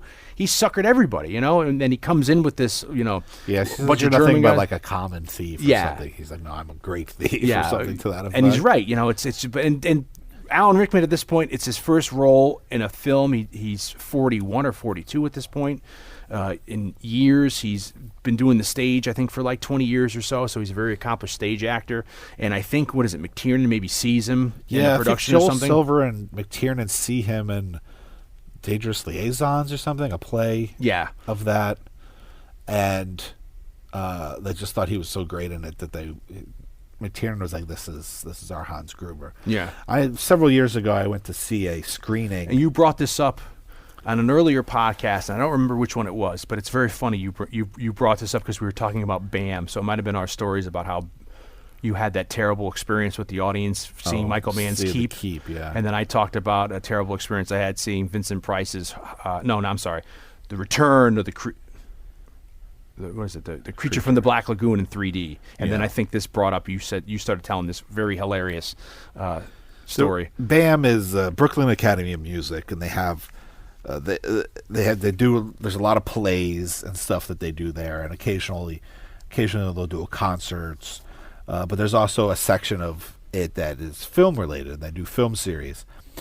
And I don't remember what year it was, but it was like January of whatever year, and Alan Rickman was still alive, and he was doing a play at BAM.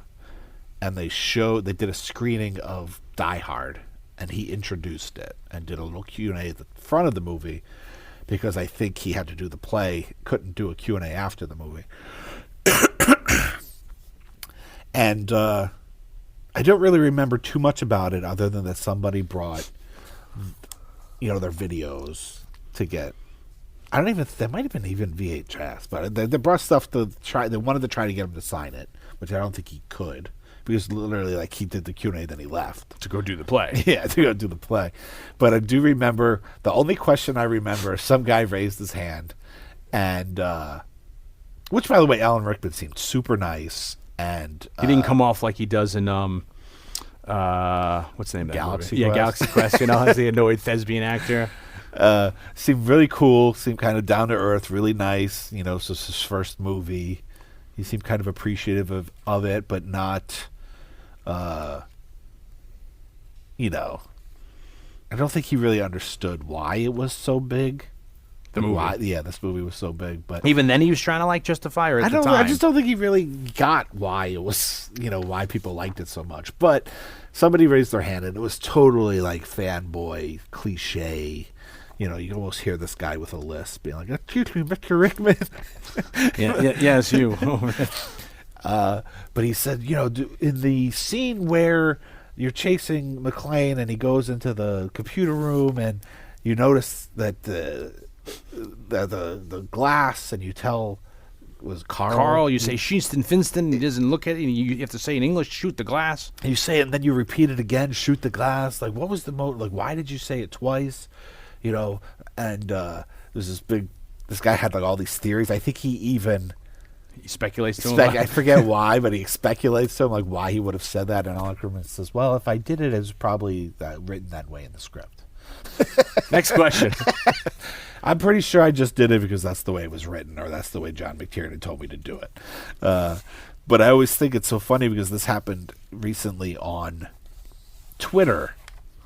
This idea of, as an audience, we project things. Our own kind of. We look for meaning in things, and sometimes I forget what movie they were talking about, but I brought up. I went to go see House of Flying Daggers. Some years ago, then. Yeah, with us. A Q&A with the director, Zhang Yimou, I think is his name, afterwards. And this is when the movie was out in the theaters? Or I don't think it was screening? out yet. I don't think, I think it was like a preview thing. And, or it's just about to come out. And at the end of that movie, the end fight takes place I think, to my recollection, in a field, and then in the middle of the fight, this big snowstorm comes and lays snow all over the field. And so somebody raised their hand and was like, "Oh, I loved how at the end of the movie, the snow means this, this, and this. But I would love to get your take. Why did you have the snowstorm? What does it represent?" And he's like, "Well, we shot that shit, through a translator. We shot that shit." She's discussing this through a translator because it doesn't speak English. He's like, "Well, we shot that scene over 2 days. And so we shot the first half of that scene, the fight. And then when we came back the next day, overnight it had snowed. So there was snow all over the ground. Yeah. So we had to CGI in the snowstorm." And so I always think it's funny, this idea of, as an audience, we want to speculate, we want to look into meanings, we want to create these, yeah. And sometimes a snowstorm, connections. sometimes a snowstorm is just a snowstorm. Yeah, sometimes it just comes in. Sometimes it's an accident, sometimes it's this.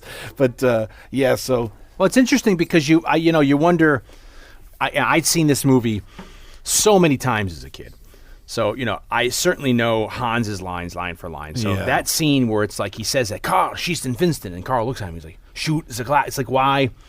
I don't know, maybe, I don't know what the guys, I would curious what the guys, the fans, yeah, I don't what remember. his what he thought of in his head. Was it because Carl was so into the moment he didn't hear you well, or because Carl, you almost get into cliches here. You have Alan Rickman's amazing, and you have a right hand guy. This is pure bread and butter for me. Who's the heavy. You have like in Godfather 2, you have that guy with Michael Corleone down in Cuba who kind of looks like Rondo Hatton from, you don't know who he is. He says no lines, and he ends up getting killed in the hospital when there's the big Cuba thing. But I always love that, like, G.I. Joe the movie, you have Nemesis Enforcer, the big, huge, silent guy. Rocketeer, you have the guy, the guy who looks like Rondo Hatton. I forget the guy's name. All henchmen. Yeah, they all look like Rondo Hatton. He has a name in that, like, I forget the guy's name in that. The Rocket. Where is the Rocket? So you have this guy, Alexander Godunov, and I forgot to do research on him to just bring my mind back on all this stuff. But I remember him he was like a dancer, and then I forget he died tragically. I don't think it was drug related. It could have been an illness. But he had been acting for a while. But you get him to play the part. The only thing I ever remember him in is I think he's at the beginning of The Money Pit. Is he? Yeah, like I feel because that's the only thing I think I know him from, other than this. And what's he doing in The Money Pit? It's the very beginning, and Tom Hanks doesn't realize he's living with what's her name, Shelley Long. Yes, and they're living in this like New York City apartment, and he doesn't realize that this New York City apartment belongs to her ex-boyfriend, who is who's I think a conductor or something. And it's a funny scene because they're sleeping, and then Yakov Smirnoff comes in. Sounds like a joke. He's like, "You're still here? What are you're supposed to be out?" And he's like, "He's coming," because like apparently while he's in tour in Europe, he's letting her use the apartment, and then they have to move out, and that's why they buy the house that they need to fix up for the Money Pit. But he's like her, ex-boyfriend, hugely tall, beautiful ex-boyfriend. Does he have the long hair? Who's famous. Yeah. So it's this big, that he's very insecure. Tom Hanks is very insecure because he's looking what she left this guy for him. In the 80s, as well as, it's a little different now, and it probably, it could come back in style soon. But there was also, if you had long hair, that could be teased or whatever, you're cool looking. Like rock, hair bands of the 80s, leather, chainmail, all that kind of, like, that was cool, intimidating looking. So a guy with long hair didn't look like anything but like a real tough guy. So to have this guy play a heavy like this, I think is pure genius. I've always loved Carl's character and his he has a great motivation, and it's something they didn't need to do, but you have Bruce Willis accidentally kill his brother at the beginning, the first guy he kills, and then for the whole thing, I didn't. And then for the whole thing, it becomes personal for him, and I love that. It's a personal vendetta that's now just transcends any kind of monetary gain. He doesn't care about the money or the bearer bonds anymore. He wants to. I love that device in it.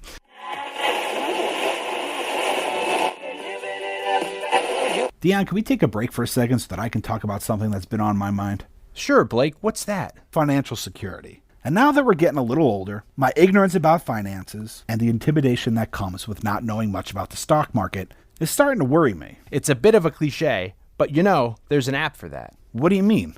There's an investing app called Robinhood that lets you buy and sell stocks, electronic funds transfers, options, and cryptos. It's a non-intimidating way for stock market newcomers to invest for the first time with true confidence. And there's no commission fees. No commission fees? That's right. Other brokerages charge up to $10 for every trade, but Robinhood doesn't charge commission fees. So I can trade stocks and keep all my profits. That's awesome. But Dion, I'm not great with all this newfangled app technology. That's okay because it's easy to use. The charts and market data they supply are easy to understand, and you can place a trade in just 4 taps on your smartphone. And it is intuitive, so you can learn how to invest as you build your portfolio. And here is the best part. Robinhood is giving you and our listeners a free stock, like Apple, Ford, or Sprint, to help you build your portfolio. Wow, that's awesome. Something tells me I should go to SaturdayNight.Robinhood.com to get started. Your instincts are correct, my friend. Go to SaturdayNight.Robinhood.com to get your free stock and start investing. Today. In the morning. So, I mean, the basic plot of the movie, it's, if people don't know, is just that, Bruce Willis is a New York cop who's coming out because his wife, I guess it sounds like they're having marital problems. I love there are movies that we don't explain the plot, and then there's movies that we go plot for plot. That clearly we go. Anybody that's listening to this podcast know it. has seen Die Hard a million times, but we're still going to. We're going to tell you what is going on. And he's flying from New York to L.A. to visit his wife, who moved out 6 months before because she got a big job with Nakatomi, and she took the kids with her. Yeah. And, I mean, that's a hard situation to be in because you think about he's a New York cop. I mean, I guess this is something I guess I should know, but I don't know how easy it is to transfer. I mean, you have, like, Richard Belzer in the world of homicide, life on the street, transferring from Baltimore to New York City to be in Law & Order SVU.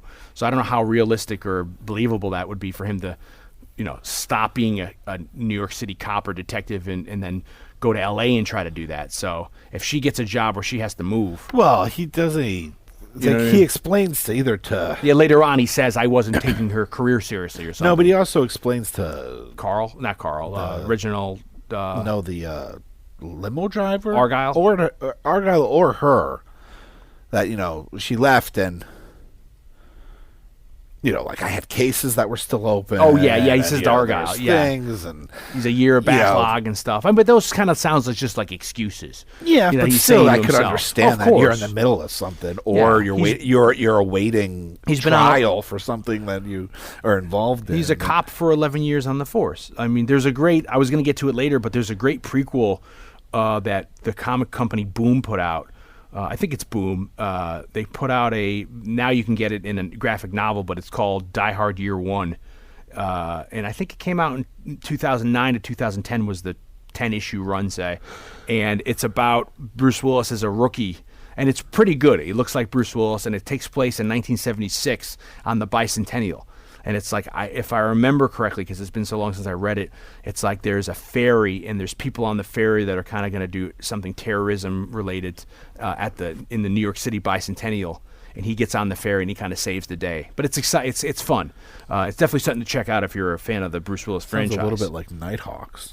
It does sound like Nighthawks. Except for that was like the Sky Tram. Yeah, going from the 59th Street Bridge, the thing that at the end of Spider-Man. Yeah. But that shows he's an 11-year veteran. He's only got to put 20 in before he gets a pension.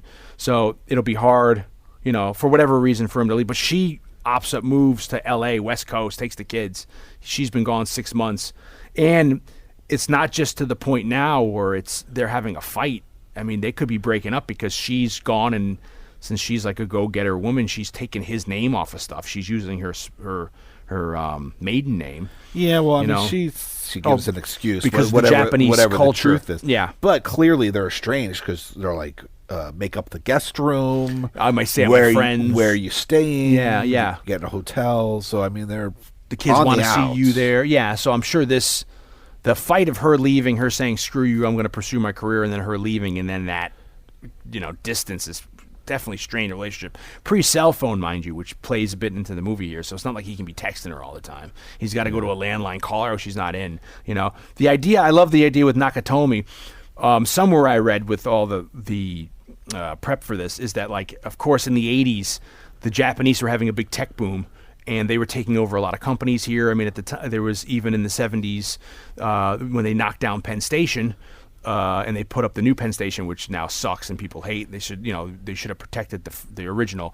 There was an idea after they did that. They wanted to tear down the Grand Central Terminal, and the Japanese were going to buy it and put like huge high-rise condos or something over it, and then Jacqueline Onassis came in and saved the Grand Central, and there's a big plaque. But there was an idea where, like, into the 80s, Japanese were having a great economy, big tech boom.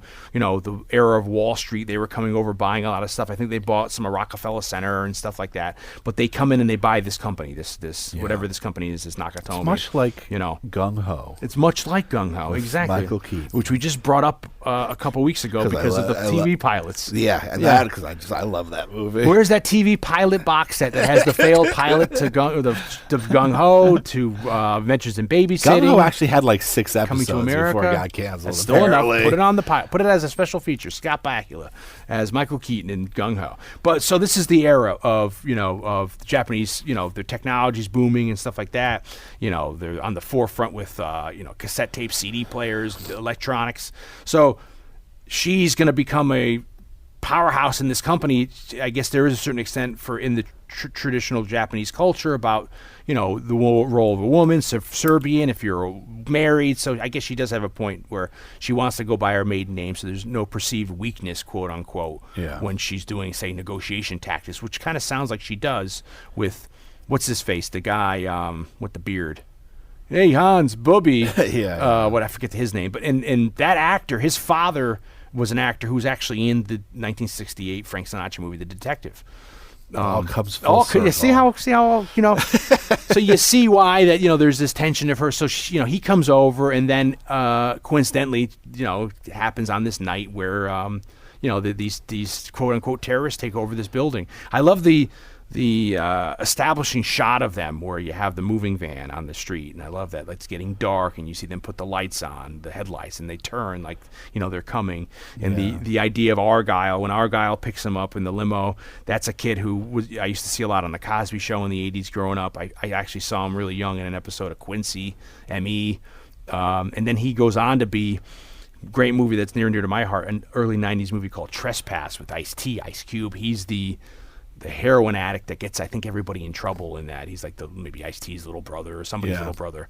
And when Bill Paxton and William Sadler get stuck in the condemned building, they have him as a hostage, But, they put on Run DMC, the Christmas song, Christmas in Hollis, Queens, and it's a great little. And then here you go, exposition. You get caught up in that little, exposition of what's going on. At the very beginning of the movie, you see him on the plane. This goes back to Twilight Zone, the movie, which we keep talking about, because in the remake of Twilight Zone, the movie, at the end of that, the John Lithgow scene, John Lithgow grabs the gun from the cop or the private investigator to shoot out the glass to try to kill the gremlin on the wing. Yeah. And this was the time where I guess they would still allow police officers, at least domestically, to be able to travel with their weapon on them. Yeah. So you have Bruce Willis has his Beretta on him. And, he's like, don't worry, I'm a cop. It's okay, And that guy that's sitting next to him, he's an actor who I know, but, he's doing a little cameo there. And I feel like I've seen him in a ton of other things, but I couldn't place what his name was. That guy? No.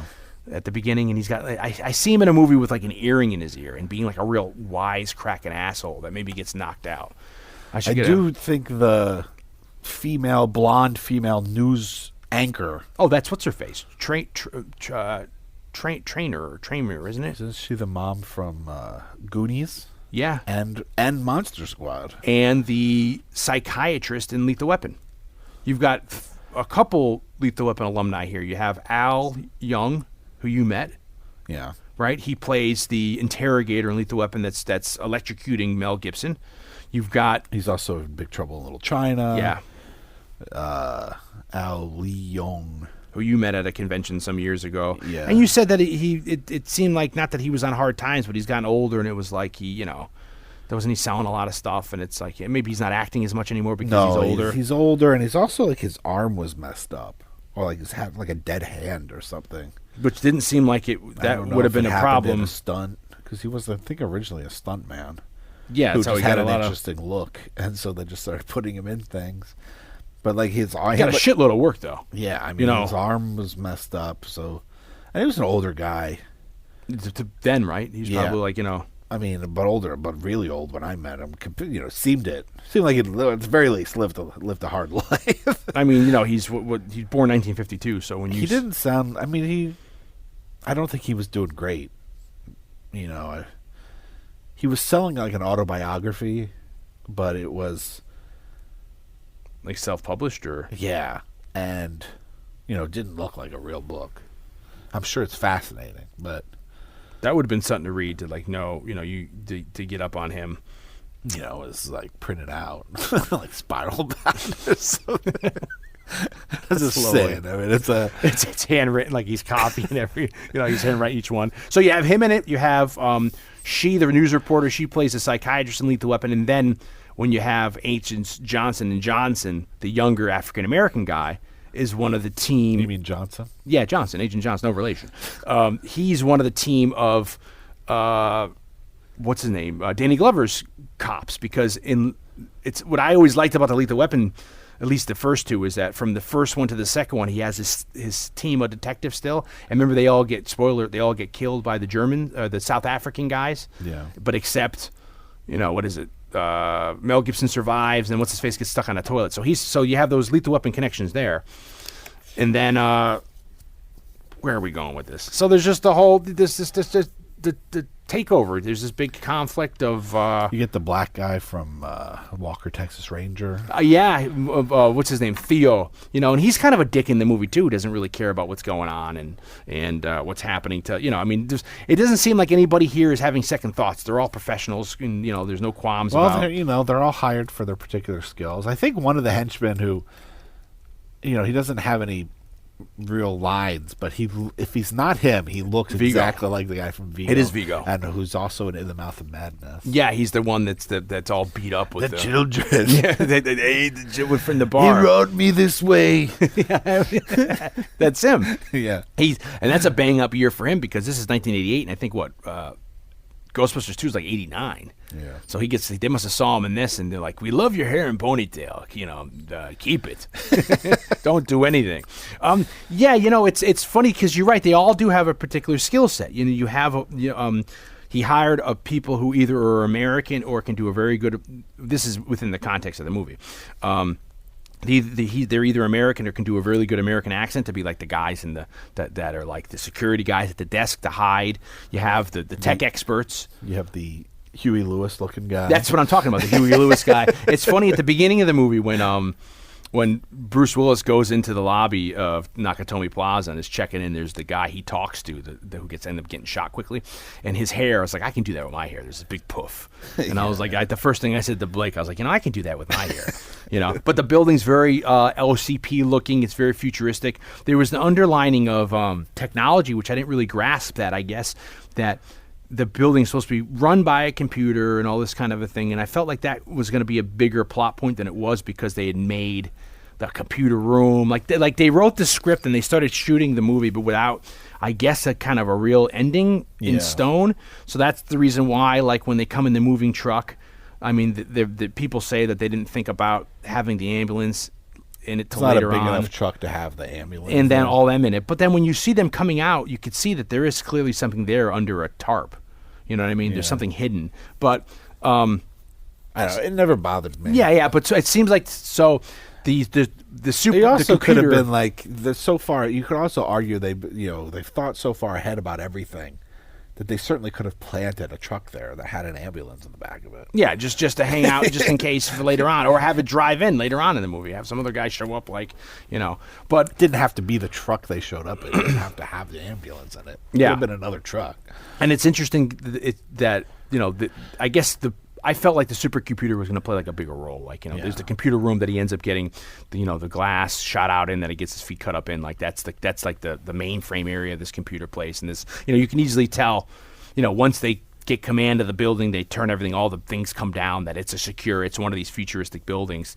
It's interesting. The building is the Fox building that they were still building in L.A., 20th Century Fox. And I've never been, but I hear it's exactly the same now as it was then. And it's in an earlier movie, I think Conquest for Planet of the Apes, the roundabout that's in front of the building. I think they used that in the climax of the movie because it kind of looks futuristic. And it ends up being in other stuff too. Like it's in, I think, Airheads. Yeah. Fight Club. Yeah. And I think even the beginning of Speed takes place there. Oh, the elevator scene is maybe in the... Maybe. Yeah, I wonder... It's been so long since I've seen Speed. Yeah. I should probably check that out again, see how that holds up. Not that it doesn't or does, but it's interesting, yeah. So since it was 20th Century Fox's building, it's kind of a stroke of genius that while they're building it, they allow themselves to film in it, and then they take it as a tax write-off because they just would charge themselves to the company to film it or rent it, and then the upper floors aren't done. That's where they're able to shoot all that other stuff. And of course, this is coming off the Twilight Zone tragedy with the Huey killing people, so that they have to extensively plan, I think like 6 months, to use the 2 Hueys on the build, the roof and all that kind of a thing.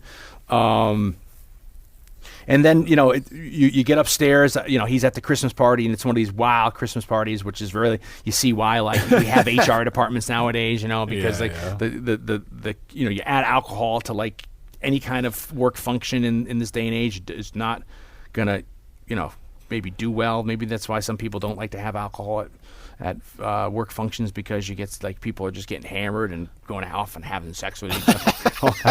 It's like hedonism. I mean, really, like, what's his face is doing coke. It's not even his office. He's in there doing coke in, like, the first open room, and the other ones are busting into the private. They're going into the private one that has a bathroom because they're looking to hook up, and it's just very all kinds of There's another guy, remember, that's just hammered, that like kisses Bruce Willis on the cheek. Merry Christmas. It's like, wow, it's a really good time, but it's not. But it's funny because I'm loose. Yeah, at one level it's like it's supposed to be refined because it's like it's Frank Lloyd Wright back. It's all very supposed to be look like nice architecturally. You have like the classical, people playing cello and like nice classical music. But then there's like people are just like blowing out, doing keg stands and stuff like that. All kinds of craziness in here. And then when they take over the building, they cut all the power lines and all. It's the pre-cell phone era, so it's a lot easier. I think for modern audiences to think, why don't they just take out their cell phones and call, like, text 911, where it's like this. It's nowadays you'd have to come up with some sort of gimmick for the block the signal. Yeah, the cell phones not work, or there's no signal or whatever. I'm not getting a signal. Yeah, there's some sort of whoa. There's a pulse, and Keanu Reeves plays. Yippee-ki-yay! He's not coming back. The signal's not working. Bro. They must have jammed the signal. This is crazy. Maybe if I go out on the ledge and check out there for reception. I gotta clear it. Yeah. Gotta get to the next building. Hurry. This is crazy. And then you have the Han shows up with his guys, and then the shit commences, and they all have their little thing about doing stuff and like what their jobs are. And all the little guys are like bit players, are really awesome. Like you have the guy Carl, you have his brother. His brother, it's very scary looking to me. His brother with those big glasses, like, I'm not going to hurt you. It's like he kind of looks like a killer from the 80s De Palma movie to me, like with the blonde hair and the very good looking blue eyes. But then he's like a psycho killer, like out of American Psycho. I can see that. And then you have he kind of the juxtaposition of him then trying to like break up the robbery. And it's weird that you think that you haven't really seen this. I feel like we've seen this plot before. We're just not thinking of like this is like a recycled kind of a idea. Well, the thing is, it's so simple. Yeah, that's the reason why I'm thinking. How could it not exist before this? Yeah. And, I feel like we did something. Well, we talked about taking a Pelham 123. Another, and you were saying, well, if you're going to go with that, it's the undercover cop on the train is really the John McClane. If the film was told from his point of view, then it would be. That reminds me too that we had earlier. Was it this year or was it last year that we were having? You were situating yourself with every movie. Well, I said Jurassic Park. I said Die Hard on an Island. You said taking a Pelham was Die Hard on a subway car, and we had a couple others that you gave example. Total Recall was Die Hard on Mars. I got into a Die Hard on. Yeah, like taking a scenario. Because I'm fascinated by the Die Hard plot.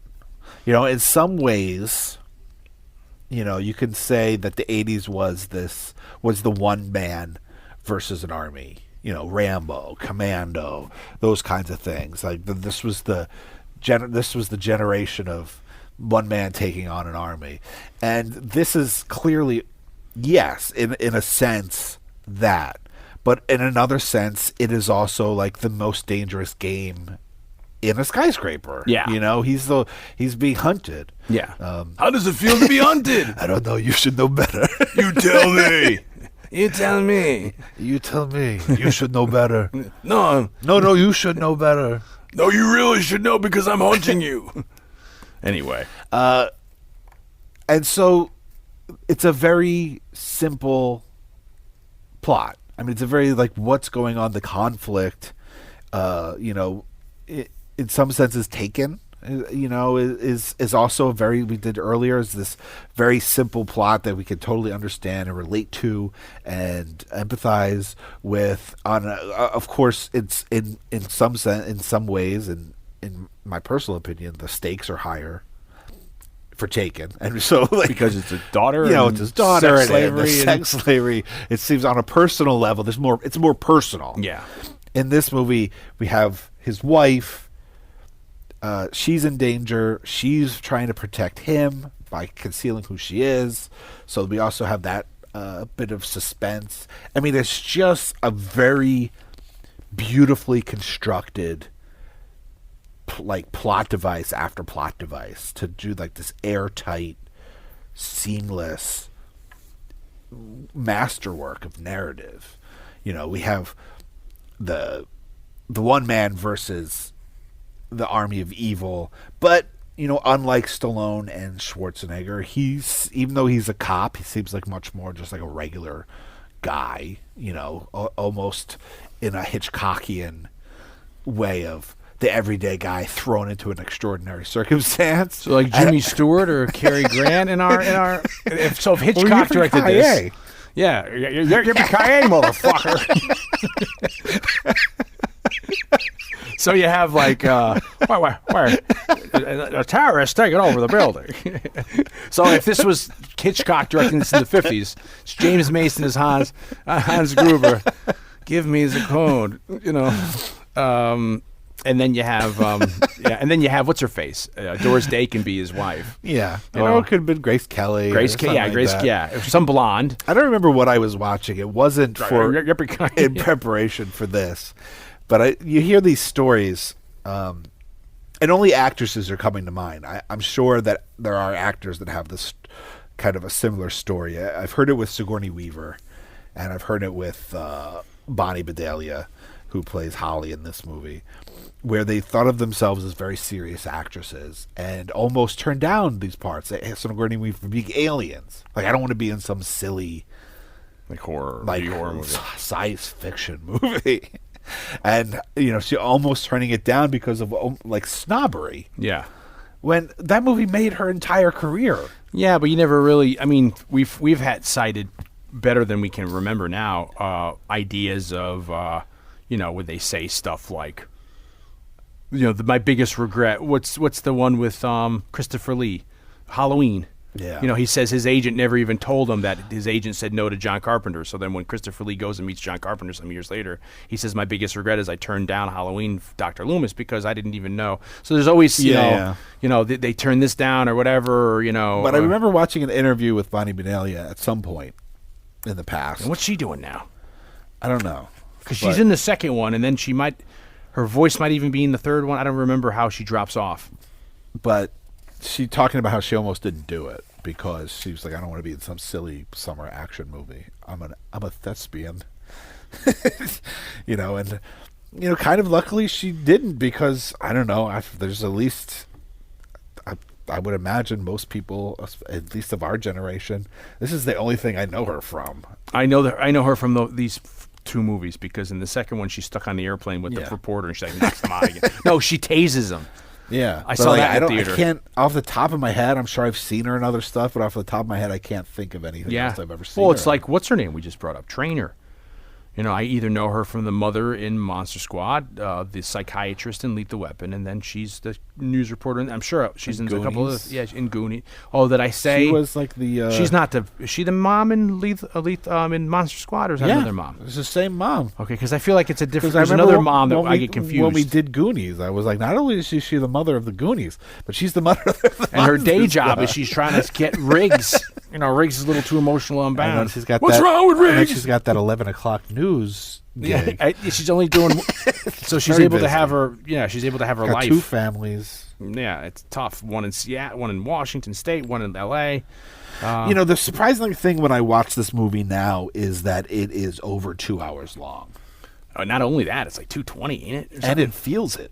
Yeah. It's because there is this aspect of it is that it's like this perfect construction of carefully chosen plot devices and beautifully edited. Everything's so perfect. And then at the end of the day, from today's standards, it does feel like it drags a tad. There's nothing in particular that I see things like, oh, you could cut this scene out. But it's fucking long. I think it's the pacing. It almost seems like it takes its time a little more, and I'm not saying that's a complaint. No, it's just it's just an You observation. get used to watching. Especially nowadays, these movies that are so, so quick and so. I just don't feel like this movie would be 2:15 or whatever it is. No, so and if it was made today. since I keep saying full disclosure, I haven't seen the last Die Hard movie, the one that takes place in Russia. Yeah. So I don't know how long that is or how that holds up or whatever. I ended up actually really liking the Good Day to Die Hard. Like I thought, like at the beginning, something really silly happened. Well, I think that's that one. Which Live one? Free and Die Hard is the one before it. 2007's one. The one with Justin Long. Yeah, I felt like something. I like that movie a ton. Yeah, and the bad guy in it is in it. Timothy Olyphant maybe is the heavy in it. Oh, Elephant. Yeah, Elephant. Elephant. I feel like he's Elephant. Olyphant. I feel like he's the bad guy, and I feel like something silly happens right at the beginning, and then it's like I get on Oliphant. board. Oliphant. And I feel like, this is going to be, there's no expectation. This is going to be fun. And then I really enjoyed that. And then the last one I just saw looked a little silly for me even. I saw it at the movies. This last 2013. I saw the last 2 at the movies. Love Live Free Die Hard. That's the one. I just thought that was fun. Justin Long one. Yeah. Yeah. When I saw that at the movies. And honestly, this last one, I don't remember anything about it. Just a lot of shooting. Yeah, like I don't remember the plot. I remember it his has something son. to do with his son. And his son is the guy that plays maybe Riggs. Oh, on this show? On the new Lethal Weapon show? No, in Terminator Salvation. Oh, the one that can't have that his accent keeps coming out. The one that goes back in time to 1984 or whatever. Oh, that guy. Okay, I'm thinking of the other one, the one with the guy who was in what's the Jim Cameron movie with all the blue people? Oh, Avatar? Yeah, remember the guy who can't walk? Yeah. And then he's in that Terminator movie, Salvation. Yeah, which is the one with the... It's the new with one, Khaleesi.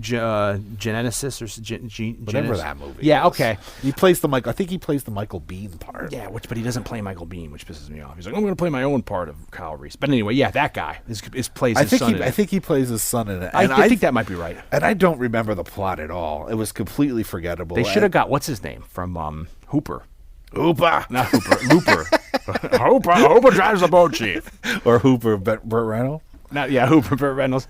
Which, coincidentally, Burt Reynolds. Hooper was produced by Lawrence Gordon, who Probably also why produced this movie. Probably why Burt Reynolds was in the eye in the here. running. Another what if on this was Charles Bronson, and I think Charles Bronson was on the end of his range. After this, he gets old and makes a couple more good movies, but he's still doing like the Death Wishes at this point. So this could have been a movie that was catered to Charles Bronson at the time. It's weird if you see these people coming in. If it became a Schwarzenegger movie or Stallone, and that would have made it would have been a mega 80s action movie.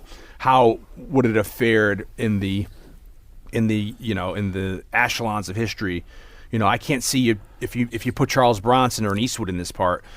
They're going to be tough guys, but they're not on the caliber of like the Schwarzeneggers, where they're, he can jump off 5 flights of stairs and roll and be fine or whatever, Yeah, I don't know. That's an interesting point. You don't know like how that casting would have changed things. I think it would have dumbed it down a little bit. Because it also would have been going at a different audience. Yeah, I mean, it would have become like a Running Man or a Demolition Man or a Red Heat or not a Cobra, but like that era of those guys. What I don't understand is Bruce Willis is coming off of television. Yeah, he's shooting them concurrently. Shooting Moonlight during the day and Die Hard at night. Which is back then still the case, but I think less so now because television with paid services and streaming and HBO, like the bar has been set higher for television. So I think there's a little less of a divide in terms of movie actors act in movies and TV actors act in TV, and only a few in comparison are able to successfully make that leap across the line from TV to films. But all the reports say that he got paid like $5 million. Yeah, when everybody was like, he's a comedic actor. I don't know if he could do this part. He's not well known enough to carry this movie. And they say they had original posters didn't even really put his face on it because they're like, we're not going to be able to sell this movie on the fact that Bruce Willis is in it. So he must have had the best agent of all time. And they say they actually had to go to Rupert Murdoch, the head of 20th Century Fox, and he had to okay that salary of $5 million, and that's unheard of. $5 million in 1987, $88. So it is interesting why they would $5 million. So it's interesting to think about what was the. If he said no, if he asked for more money and they said no, if he walked, what's he got to walk to? He's going to walk back to Moonlighting. Yeah. So what's the we know you want to make this movie. Apparently, like, he was miserable in Moonlighting because he really wanted to be acting in movies.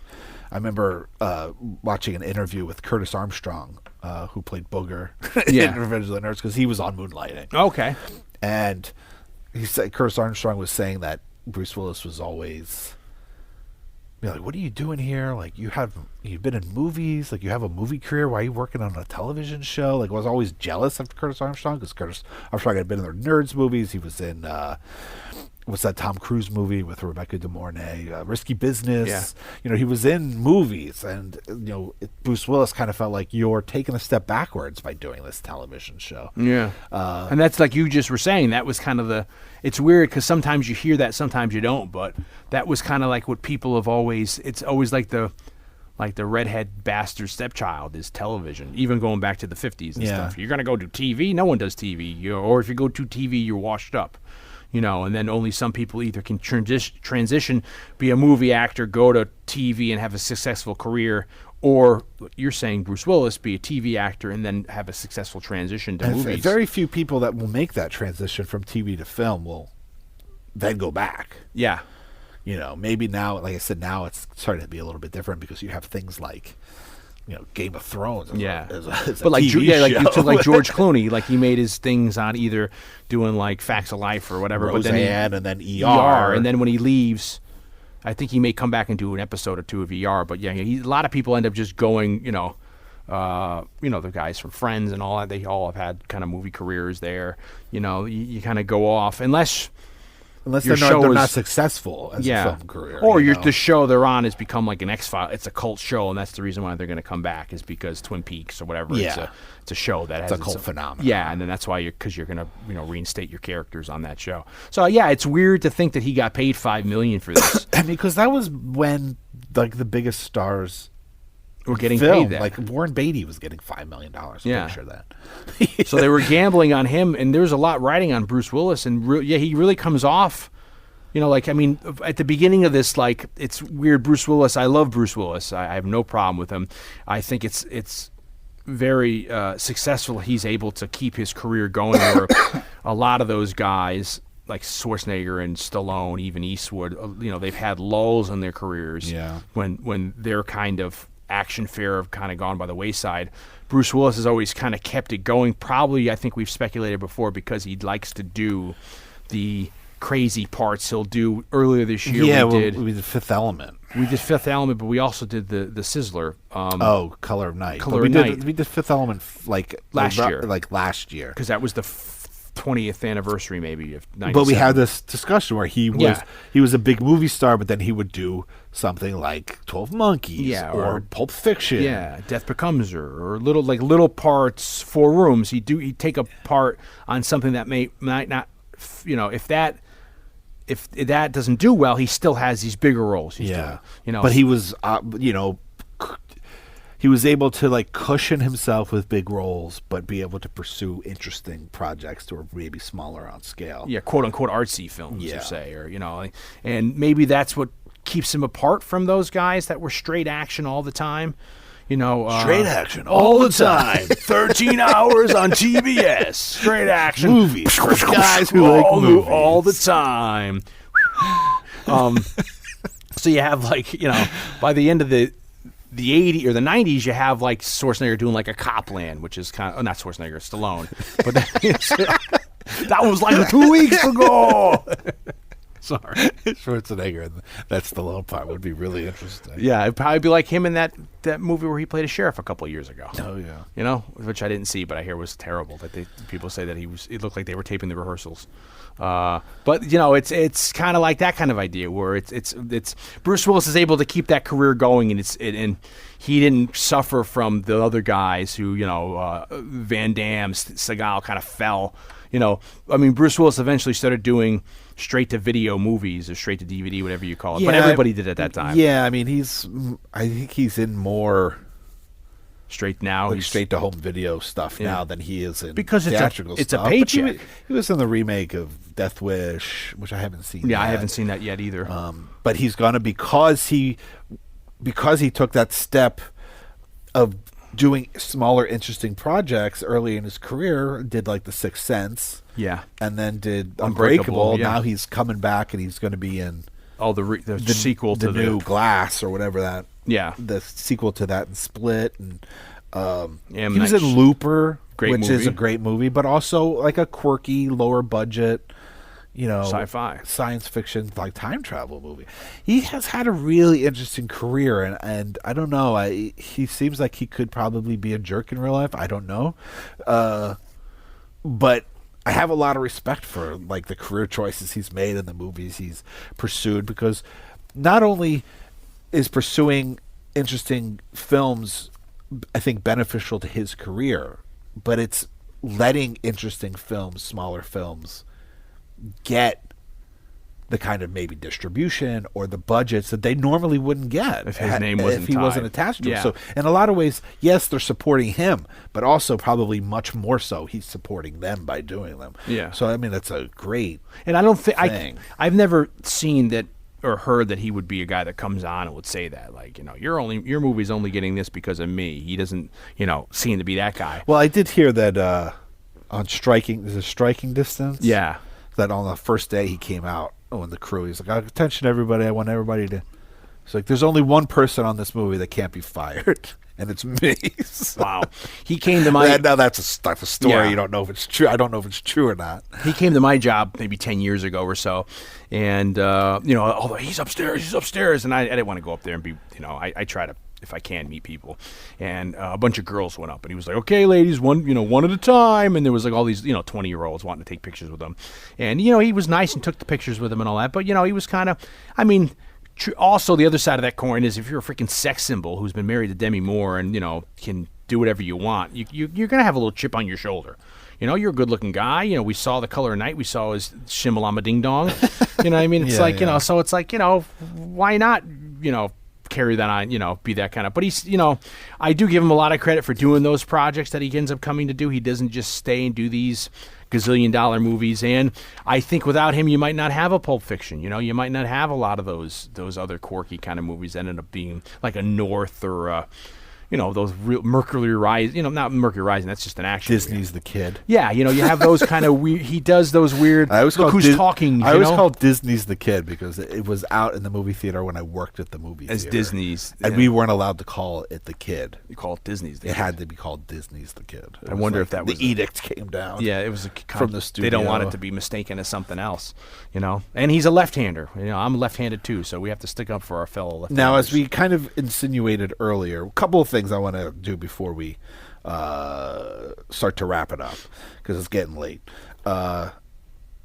So one of those contradictory things that I've heard, multiple sources in terms of looking up research, at the end of the movie, they actually did drop Alan Rickman a somewhat significant distance. to film that scene, probably in front of a green screen or whatever, but still dropped him to make it look that good. I've heard 20 feet, 40 feet, and 70 feet. Yeah, I would believe more 70 feet because of he goes. You see when he drops, they hold on it a little bit. Yeah. So I would think that would be. But it's also slow motion, and they could also be.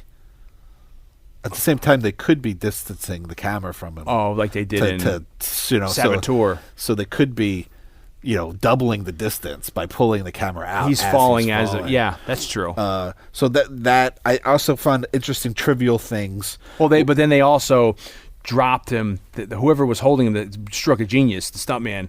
Supposedly. Yeah, dropped him at the wrong time. A bit early. Yeah, so that he got the look of shock he wasn't expecting. And I got to, if we're going to jump to the end there, that death scene is phenomenal. I mean, I love the whole ending there. You think he's got it licked, and then you have him, he's got the Beretta on his, on his tape to his back. He shoots the Huey Lewis guy, and then he shoots Hans. Hans takes his wife, and then you see everyone sees outside what's happening from down, the police, and they're looking up, and then it's all that slow motion. It's the fucking watch. That's that from the beginning, the Rolex. Really, that Rolex that she got. And then when the unclips it, I love. You see him. He's coming around with the gun. He's still's got the P7 in his hand, and then he just lets go, and he's just it. And I love they hold on it. Yeah. So you have about 20 seconds. Like, they actually dropped him from something, and then it's and they shot it like 300 frames a second. So it's brilliant, his death scene. Couple of things. I was going to do this one trivial thing, but this I thought was interesting. I never really questioned it, but apparently there's always been this speculation of how did he know that Alan Rickman was Bill Clay. Yeah, this is interesting because I remember growing up, everyone there's a lot of speculation. There's a lot of speculation all over this movie, but there's speculation there where they're standing at each other looking at the directories, and each one of them can see a directory, and you see Bruce Willis when he says the name. Bruce Willis looks and checks it and sees it's on the directory. But then the other thing, are you alluding to with the cigarettes? I was alluding to apparently, supposedly, that's my word. Yeah, supposedly. Supposedly. Supposedly. Yeah. There was a scene cut out from early on where the Alan Rickman had them all synchronize their watches. So we all saw their watches. Later, when Bruce Willis is telling Carl Winslow over the walkie-talkie, I shot a kid. They all have, they're fancy, even they're, they're classy. He's like, and they all have the same watch. Apparently, there was a joke where he's looking at their watches, and you think after he kills them. Now, apparently, according to the writer De Souza, it doesn't make sense because they cut out the synchronizing of the watches. So he can't ID him with the watches? But apparently it was the McClane sees that he has the watch that all the terrorists have, all the robbers have, and that's how he knows that he's not who he says he is. Yeah, see, I'd heard that either it was he's lying about the lobby, he's looking at the directory, and then the other thing I read, but Bill Clay is on the directory. Yeah, but maybe that's because it's he can that because the name is there. It's kind of convenient. I thought it was confirmation that. Oh, see, I thought it was like he works in that building. Well, the other thing is that he when he hands them, he has 2 cigarettes left. They're foreign cigarettes, and then I heard the rumor is that he should make mention. Oh, because I used to be a cigarette smoker, and for cigarette smokers who know, American cigarettes to European cigarettes are very different, and not just with brand, but also how they taste. And even a pack of Marlboros here and a pack of Marlboros overseas is completely different taste. That supposedly if he'd handed him a French cigarette, he would have made mention like, oh, where did you get this? Or this is a little harsher. He kind of plays it off like Bill Clay. And there's a scene which I watched the trailer after this when you went to the bathroom, and the original trailer, which then I don't see in any of the notes with all the on the IMDb or Wikipedia, that in the trailer there's a scene or two of lines that aren't in the movie, where there's a scene in the trailer of this scene we're talking about, and Bill Clay says to him, what are you, an American? And then Bruce Willis replies back, if you count New Jersey as part of America, as played by Keanu Reeves. And I'd never seen that before, so it's one of these things where I wonder if you were saying that there is more stuff cut out of that scene. But there's always been a rumor, like, how does he know that? Like the Bill Clay. According to the writer, it's the watch. Because if he was wrong, and he gave him his Beretta without any, bullets in it, and then they get into a firefight, and he gets shot right in the head. And he's like, "Oh shit!" I didn't realize. I always kind of felt like maybe it's just that it's a test. Yeah. He doesn't know, but this is how he's going to find out. Giving him an empty, and turning his back on him and seeing how he reacts. Yeah. I mean, and they say it's a stroke of genius because they say that Alan Rickman had a great American accent, and they wanted to highlight it. Here's another contradictory thing that I found online. They say they created that scene when they found out that Alan Rickman could do a convincing American accent. Yeah. That wasn't originally in the movie, but the writer kind of wanted them to have a scene together before the end. I think it works brilliantly to have them have that. And then when they discovered that Alan Rickman could do a convincing American accent, they decided to write that scene. On the flip side, I find information where McTiernan thinks his American accent is awful, didn't like the scene, shot it 3 times, trying to get him to sound as American as possible because he kept on hearing his other accents coming through. So there's another contradiction. Like, he had such a great American accent that we wrote the scene, but apparently there's another story where the director doesn't think he has a great American accent. So that can't be. Only one of them can be true. Yeah, he wouldn't have been like, he has a bad American accent. Let's make that scene. And it's weird because I don't think his accent is that bad. I mean, I don't think it's bad. I mean, but clearly, I never noticed it. It's like, oh, it sounds good, but like Tim Roth, sometimes he'll slip quite a bit, So, and then his German accent, I think, is phenomenal. And they say that the other guy that was playing with him, who was German, said that Alan Rickman's German was really good. And then he even says, like, he got a dialect down, and he says stuff the proper way, like the scene when he says, like, I always love building models as a boy. Like, he pronounces it right as someone with their American or English as their second language would, as opposed to saying, like, as a kid or growing up. Like, he says it as the way he would have been taught, and it's slight. Like, I like the German accent isn't like overbearing or overpowering. Yeah. So when he comes to the American, it's completely believable to me that he's like, no, you're one of them. So it's like, and then it is, again, the hotbed of controversy of how does Bruce Willis know that it's Bill Clay? Apparently the term "die hard" doesn't translate very well into other languages. Yeah, this is great. So there's apparently some alternate titles that I thought were kind of interesting. Fun alternate titles. Apparently in Spain it was called The Crystal Jungle. Yeah, which I think is kind of a cool title. I don't know what that has to do with anything. I was kind of, apparently the writer says, somebody says, no, it's if you listen to the commentary, I think it was the production designer writer. He says that, I mean, this is a jungle picture. I mean, it's just that it takes place. It's like I said, it's kind of like The Most Dangerous Game. It just happens to be in a building. It's like you're taking a plot that could be out in the jungle and put it in. It's like the concrete jungle. That's almost like Sorcerer. It's like, why was it? Well, it's one of the names on the trucks, And in Poland, it was called The Glass Trap. Yep. In Russia, it was called A Hard Nut to Crack. Yeah. And apparently in Hungary, it was called Give Your Life Expensive. Yeah, I got Finnish. In Finland, it's called, literally translates to Only Over My Dead Body. It's just so, because you can't, it's hard in the vernacular to translate what die hard means in the English. I mean, I don't even know what it means in English. Well, I guess those two words put together that sound cool, as far as I can tell. I think the logic is supposed to be it's hard to kill him, so it's like it's hard to. They couldn't put hard to kill. Yeah, it's already a movie. It's already a movie in development coming out in 2 years. I'm taking you to the bank. Somebody else. Die Hard 2. Die Harder. Bank. Isn't that Die Harder? And then Leave 3 or Die Hard. There's a whole bunch. I have to see if we can come up with any of these other wacko titles in it. But in the meantime, I think I'd love to spend at least a little bit of time talking about this subgenre that it spawned. Yes. Because it has a lot of great sleepover classics, and I would love to hear, your thoughts on what are some of your favorites. List I was able to put together is Toy Soldiers Okay, yeah. with Sean Astin. Sure. I think we were just talking about, maybe it was privately, because the guy who plays the Wishmaster. Did you say Hungarian title? Your Life is More Expensive? And then the first Die Hard movie is in Hungary. It's Give Your Life Expensive. Then Yeah. the sequel is Your Life is More Expensive.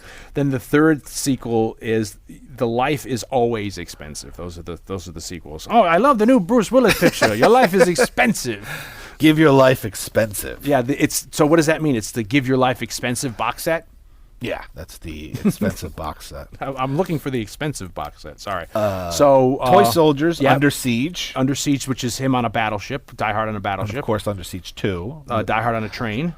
Passenger 57. Die Hard on a plane. Always Bet on Black. Always Bet on Black. Cliffhanger, one of my favorites. Die Hard, which we just got a request for. Someone said recently, will you do Cliffhanger? And I'd like to put on record that has been on the We've list. often talked Yeah. about every year we talk about maybe doing Cliffhanger and in doing the- a couple in the winter. double headers that are mountain related that we don't want to give away. We don't want to. But yeah, so we've been talking about doing Cliffhanger. But yes, Cliffhanger is Die Hard on a mountain.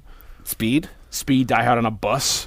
Now, here's one that if this is the movie I'm thinking of, I have to look up specifically the cast.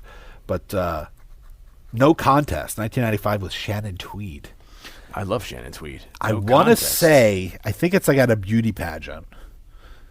And I'm not positive, but I feel like Well, it's they take over a beauty pageant. yeah. I think. Sounds like a lot of nudity could ensue. And I want to say that Andrew Dice Clay and Roddy Piper are in that movie, but they're in some Shannon Tweed movie. And in my head, I remember seeing the trailer. And what is back it? in the Roddy day. Piper? Roddy, is it I think Andrew Dice? Clay- I think Clay's the is Bill Clay? Is William Clay in it? Andrew Clay. Clay. Sudden Andrew death. Clay. Sudden death. Yeah, that's Die Hard in an ice hockey game, Powers ice rink. Booth and we haven't been naming the heavies in all these movies either. Oh yeah. Okay, well let's go back. Let's start over.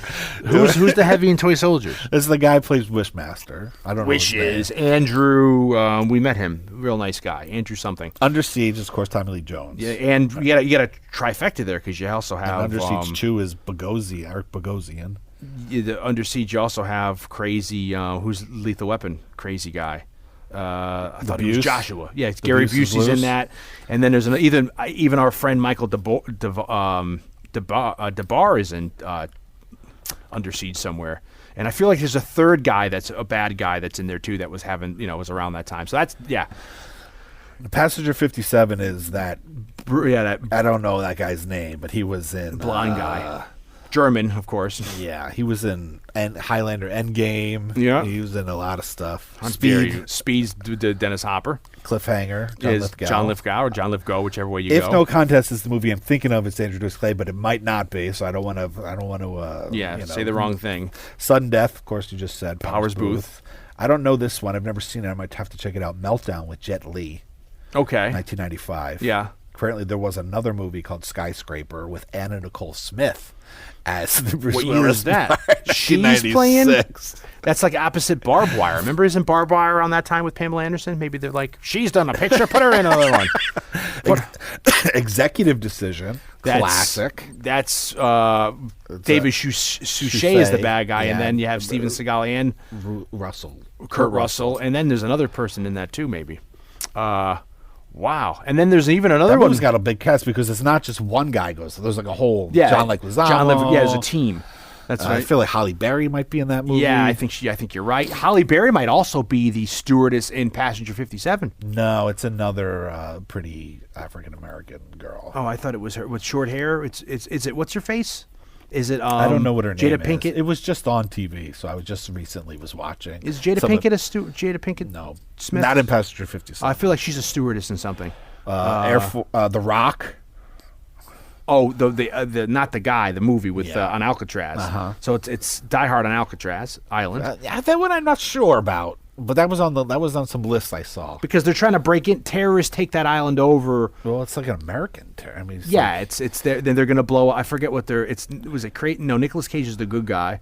Michael Biehn's the bad guy. It's Ed Harris maybe is the crazy guy. Is the crazy guy, yeah. Yeah, and he's like an ex-general, right? And he's gonna he's taking it over he's gonna blow up. He's got missiles or something. He's gonna blow up San Francisco. There's a Patrick Stewart movie where I brought this up last year on the cast, where he plays a heavy, and it's a bunch of skateboarding kids. Like he takes over like a reform school. Okay, yeah. And a bunch of skateboarding kids like save the day. What other Die Hard? There's a couple. Air Force One, Gary Oldman and Harrison Ford. Point That's Blank good. with Mickey Rourke. Yeah. I forget who plays the bad guy in that one. Yeah. But here's a classic. Well, this is not the one I was thinking of. Which one? I might have written something down wrong. There's a movie, again, Sean Astin. Yeah. On a mountain. Yeah. Ski resort. Oh, crap. I want to say it's called Icebreaker. Yeah. And heavy Bruce Campbell. Bruce Campbell's the with bad a guy. shaved head. Shaved head Bruce Campbell. Does he have any facial hair? Nope. Wow. Just, I want to say that's called Icebreaker. There's some Dolph Lundgren ones, Detention, and Command Performance. Those I didn't see. People say Snake was on a plane. How about Turbulence? Remember that movie with Paul Blart? Remember the Turbulence with Ray Liotta as the crazy becomes the Shining on a plane, where like the plane's an autopilot and she's fighting. That's kind of Die Hardy. So what are what are some of your favorite Die Hard rip-offs like rip-offs? that? I mean, I think you've done a great job on nailing them all. There's some other ones. There's some I didn't see the movies like Olympus Has Fallen and White House Down. I didn't see those recently. Fall into a similar category, but I haven't seen White those. House Under Siege movies. I mean, it's successfully pioneered and built this subgenre of niche movies that it became very popular until, like we said, around maybe 9/11. It wasn't in good taste to have kind of like terrorists be the heavies, but it always. Well, a movie like Under Siege, for instance. I mean, I think that movie for a short time propelled Steven Seagal into like another echelon of. He went from being kind of B to being A-. Yeah, I think that was the top of his hype there. Then got him, on Deadly Ground, full executive decision, which was like an A action movie. Yeah, and it was like, oh, Steven Seagal's in it, and then spoiler alert. He dies a half hour in. He plays the Janet Leigh of that movie. Exactly. He's playing reprising Janet Leigh's part in this Steven Seagal. I mean, Speed was a huge hit. Oh, Speed was, and then also I think Hand was MTV was helping that. Speed 2 on a boat. There was a sequel to that with Willem Dafoe and is it Jason Deep? How about what's Patrick. Deep Rising with what's the one with Treat Williams and he's on a thingy? Isn't that like Monsters or something though? I don't know. If it could be terrorism. Monsters. Oh, does it have to be terror? Okay. I mean, Sudden Death, like you said. Now these movies. I've only seen Passenger 57 when it came out. I forget what I like Passenger 57. But what's his motivation is that remember, because at the beginning he's in handcuffs. So they take him off. Remember, like it's Wesley Snipes is on the plane and this guy's with two different FBI agents. He's like they're transporting. Yeah, and then that's the and then they shtick. took over the plane. Oh, okay. So he's taking over the plane. Because I'm trying to figure what's the motivations. Like Sudden Death, wasn't it? Like they were stealing something in the arena. Powers Booth and Van Damme at the stop. Like I'm going to a hockey game. I think things like Executive Decision and Air Force, not Air Force One, but maybe also Air Force One, but Passenger 57 are like terrorists being transported for trial or something. Yeah. Which is kind of the plot in some ways of Die Hard 2. Because aren't they they're bringing in like a general from that fake country that's in Commando. Italian actor from all those like Western stuff. Very famous. I think he's in the Django movies. They're bringing him in from like Vero Verde or whatever that South American country but is. It's like a Predator and Commando. It's like they're all under the guise of, springing him from custody. Yeah, they're like ex-general. They're a faction. Intercepting. Yeah. And so so that's the subplot of some of these movies. And the other plot is just pure out robbery. Yeah. Or a kidnapping. I mean, not Lethal Weapon. In Under Siege, they're taking over the battleship to make political demands. I think I forget. It's been so long since I've seen that they're going to blow some stuff off. They have Scud and Tomahawk missiles and stuff. Speed is I forget what Dennis. I mean, he's a psychopath, but what's his? I mean, I think he's his motivation. Like a domestic terrorist. Yeah, something happened. Was he like a bomb or something? Of some sort, because he got injured. Yeah, he has a hand that's all messed up. Don't play with bombs, man. Yeah, but then you have like Black Sunday. I mean, is that that's terrorist take? Not really. I would say they take a blimp over. I would say it's proto Die Hard. You know, taking a Pelham 1, 2, 3. You know, we're gonna write the book of Walter Matthau as John McClane of Die Hard. We're going up there. Chapter 1, the proto Die Hard movies. Then you have the Die Hard movies, and then the last third of the book is the other half, the lookalikes or whatever. I mean, they're all. I can't say one of those is a bad movie. I saw Lethal Weapons 1 and 2 in the theater. Not Lethal Weapons. I keep saying that. I saw Under Siege 1 and 2 in the theater. I've seen Sudden Death. I saw Cliffhanger in the theater. I saw Speed in the theater. I remember seeing Die Hard 2 Air in the Force theater. 1. I don't remember if I saw the first one. Because I have this thing, and I've talked about it when I did Teen Wolf with Patrick Bromley, is I had this thing where my mom would take me to the movies, and we always missed the first 10 minutes of the movie. I remember you told me this. And the classic thing, you have one that we're going to have to talk about when we get to it. You never saw the beginning of something. I never saw the beginning of this until we were in college. Yeah. It was the kind of thing where I'd seen it a bunch of times, but I don't remember ever seeing the beginning of Die Hard until I was fucking 19. The Serbian, Croatian, and Bosnian titles for this movie is Die Like a True Man. The literal translation is Die Manly. And then the pirated VHS version back then was in these countries was Sell Your Skin at a High Price. People are going to think, wow, like there was a weird cut there. Blake was talking about something. Dion went to talking about the titles. Somehow the editing got weird. They clipped the wrong clipping, and then we're talking about Frank Sinatra movies. So what? Then you don't have any. There's a movie that you said once we get to that you're gonna actually talk about. I don't remember. I know Teen Wolf. Was it Bill and Ted? Something like you didn't see the Child's Play. Howard the Duck. That's it. Howard the Duck. We're going to talk one day about Howard the Duck. But I don't remember. I mean, I'm sure I must have seen the beginning of this movie because I saw it a bunch of times before college. But for some reason, I don't ever remember. Like, he's always already at the Nakatomi building. No, in my memory. You're a half hour into it at that time. He's at the front desk looking up his wife's name. It's like, Gennaro. That's how this movie starts, right? But classic. I mean, this movie is huge. Yeah, I mean, this is it's huge. It's amazing how much it took in this. I mean, the music in this too, where it's like Michael Kamen. That's also there's nods to all kinds of other pieces of music. Of course, you got the Beethoven Ode to Joy. Plays a huge part. And I in this love movie. how that's almost their theme. That if you listen, you can hear it on the cello. You can hear a little subplot. He's even whistling it in the elevator. Interesting thing for the film music people. Apparently, towards the end of the movie, because it's funny when we were watching it, because I didn't know this until after we were watching. Then we did a little bit of research before we started recording. I always felt like at the end of the movie, the music doesn't feel like it's like Die Hard. Well, to me, it doesn't feel like Michael Kamen. There's no real theme to this. I was going to say other than the Beethoven theme. Yeah, I mean, there's great music. There's great cues. There's scenes where there's cues that are amazing. You know that it's the Die Hard cue. Yeah. But there's no kind of Die Hard theme that they're going to play at the beginning or at the end. You have the Run DMC at the beginning. You have various different Christmas songs, but there's no real waltz. So you're right in there at the end. All of a sudden, there is kind of this other two cues of music, which are fascinating. That they're not. And when we were watching it this time, and I never noticed it before. But this time, maybe it's because now I'm watching it, having written a book about film music and having kind of dedicated the last 4 years to my life to studying film music. And I was like, man, this feels really weird, this music. And it turns out that they had used temp music at the end of the movie. And then they decided they liked it. And so they just kind of licensed it. I think maybe both pieces were owned by Fox. So Fox just let them use it. But when McClane and...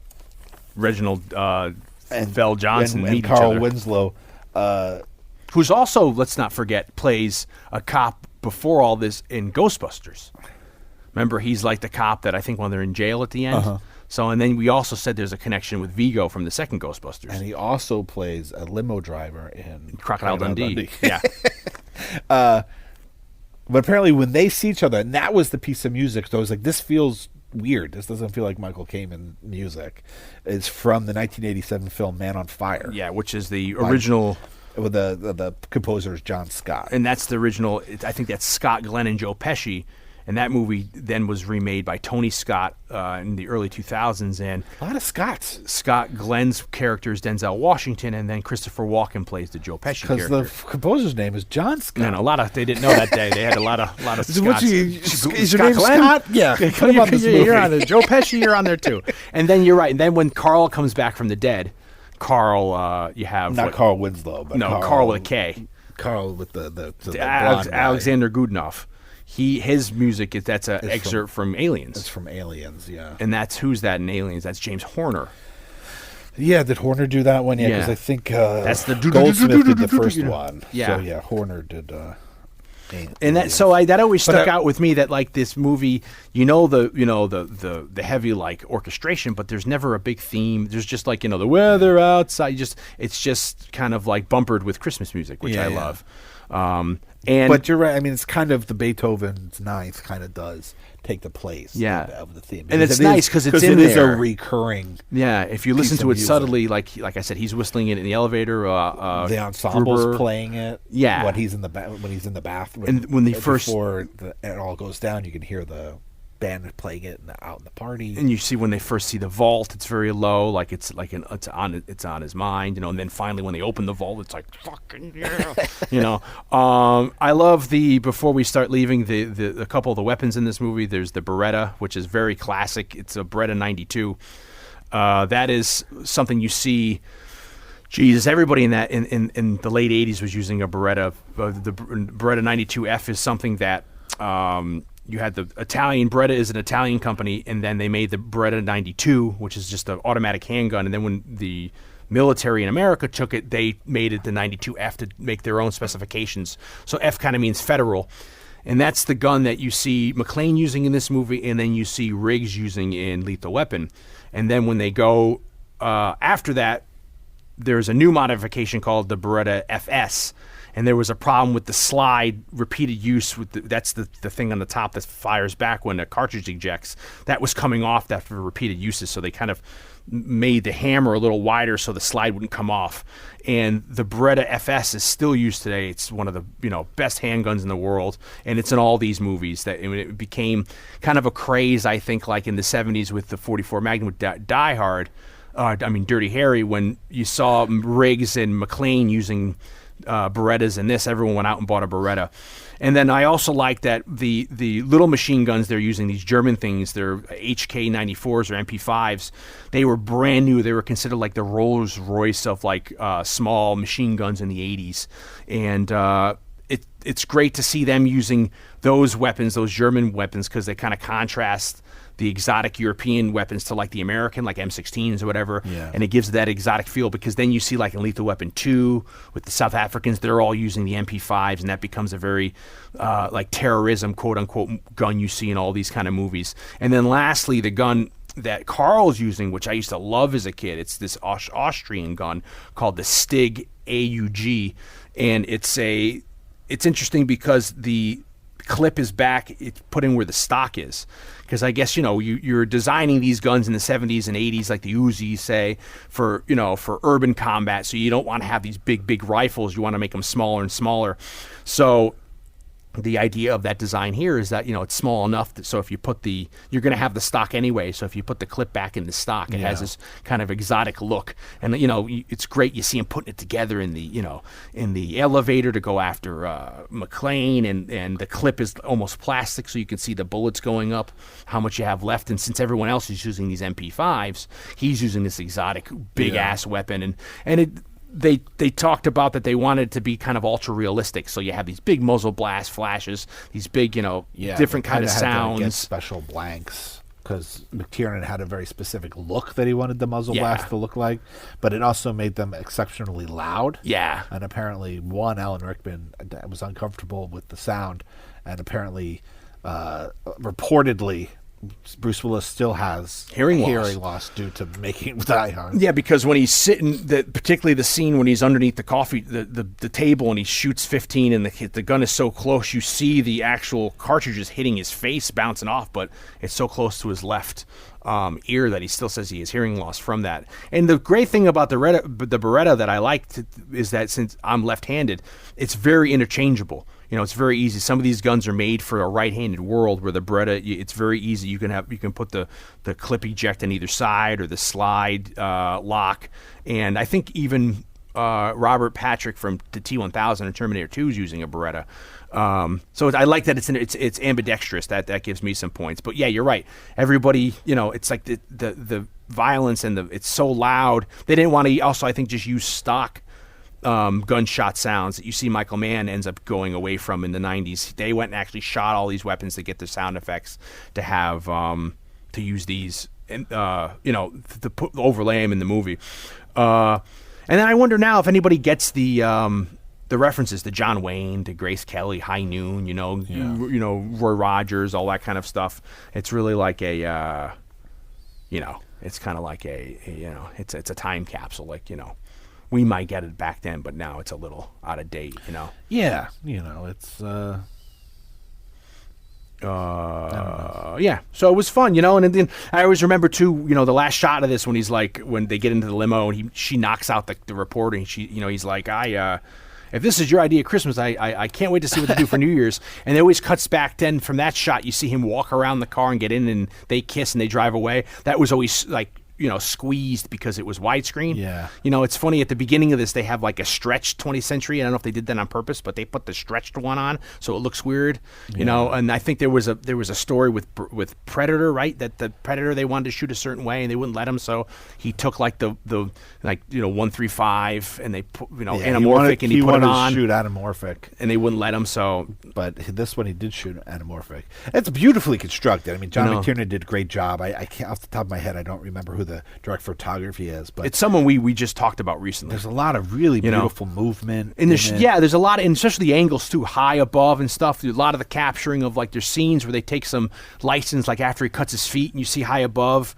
They place the camera so they're looking for if he's around. Like, there's a lot of great shot compositions. It has a style, you know, a visual style to it that I don't think you get with a lot of the action movies from the 80s. Especially when you watch it widescreen in its original ratio format. It's beautiful, just the shot composition, the rule of thirds, and how they're just having stuff. And then even another thing I was saying is, what's his face was probably like having a freaking boner in this was J.J. Abrams, because all the lens flares, you know, how he's which all were in the intentional. Yeah, you it's know, all they that. seem almost like mistakes, but they were the director of photography would put lights so that they would flare. Because the back half of this movie is all lens flares, and when they start putting up all the, because typically they do their best to hide that because they don't want to draw attention to the fact that this is a movie. Yeah. But it does add subconsciously a little bit of realism, I think, to things for an audience. And to feel like that when they're setting these lights up, or when they cut the power and all that, and they have they have all the emergency lights on. You get a lot of those lens flares in every scene. And, you know, I think everybody does a great job of the movie. Alan Rickman, Bruce Willis, the whole supporting cast. It's really fun. Bonnie Dahlia. Yeah, it's a great Christmas movie, you know, ushering in the Christmas season. Big 80s hair. Yeah. Teased, awesome looking. You know, I'm sure that'll come back soon.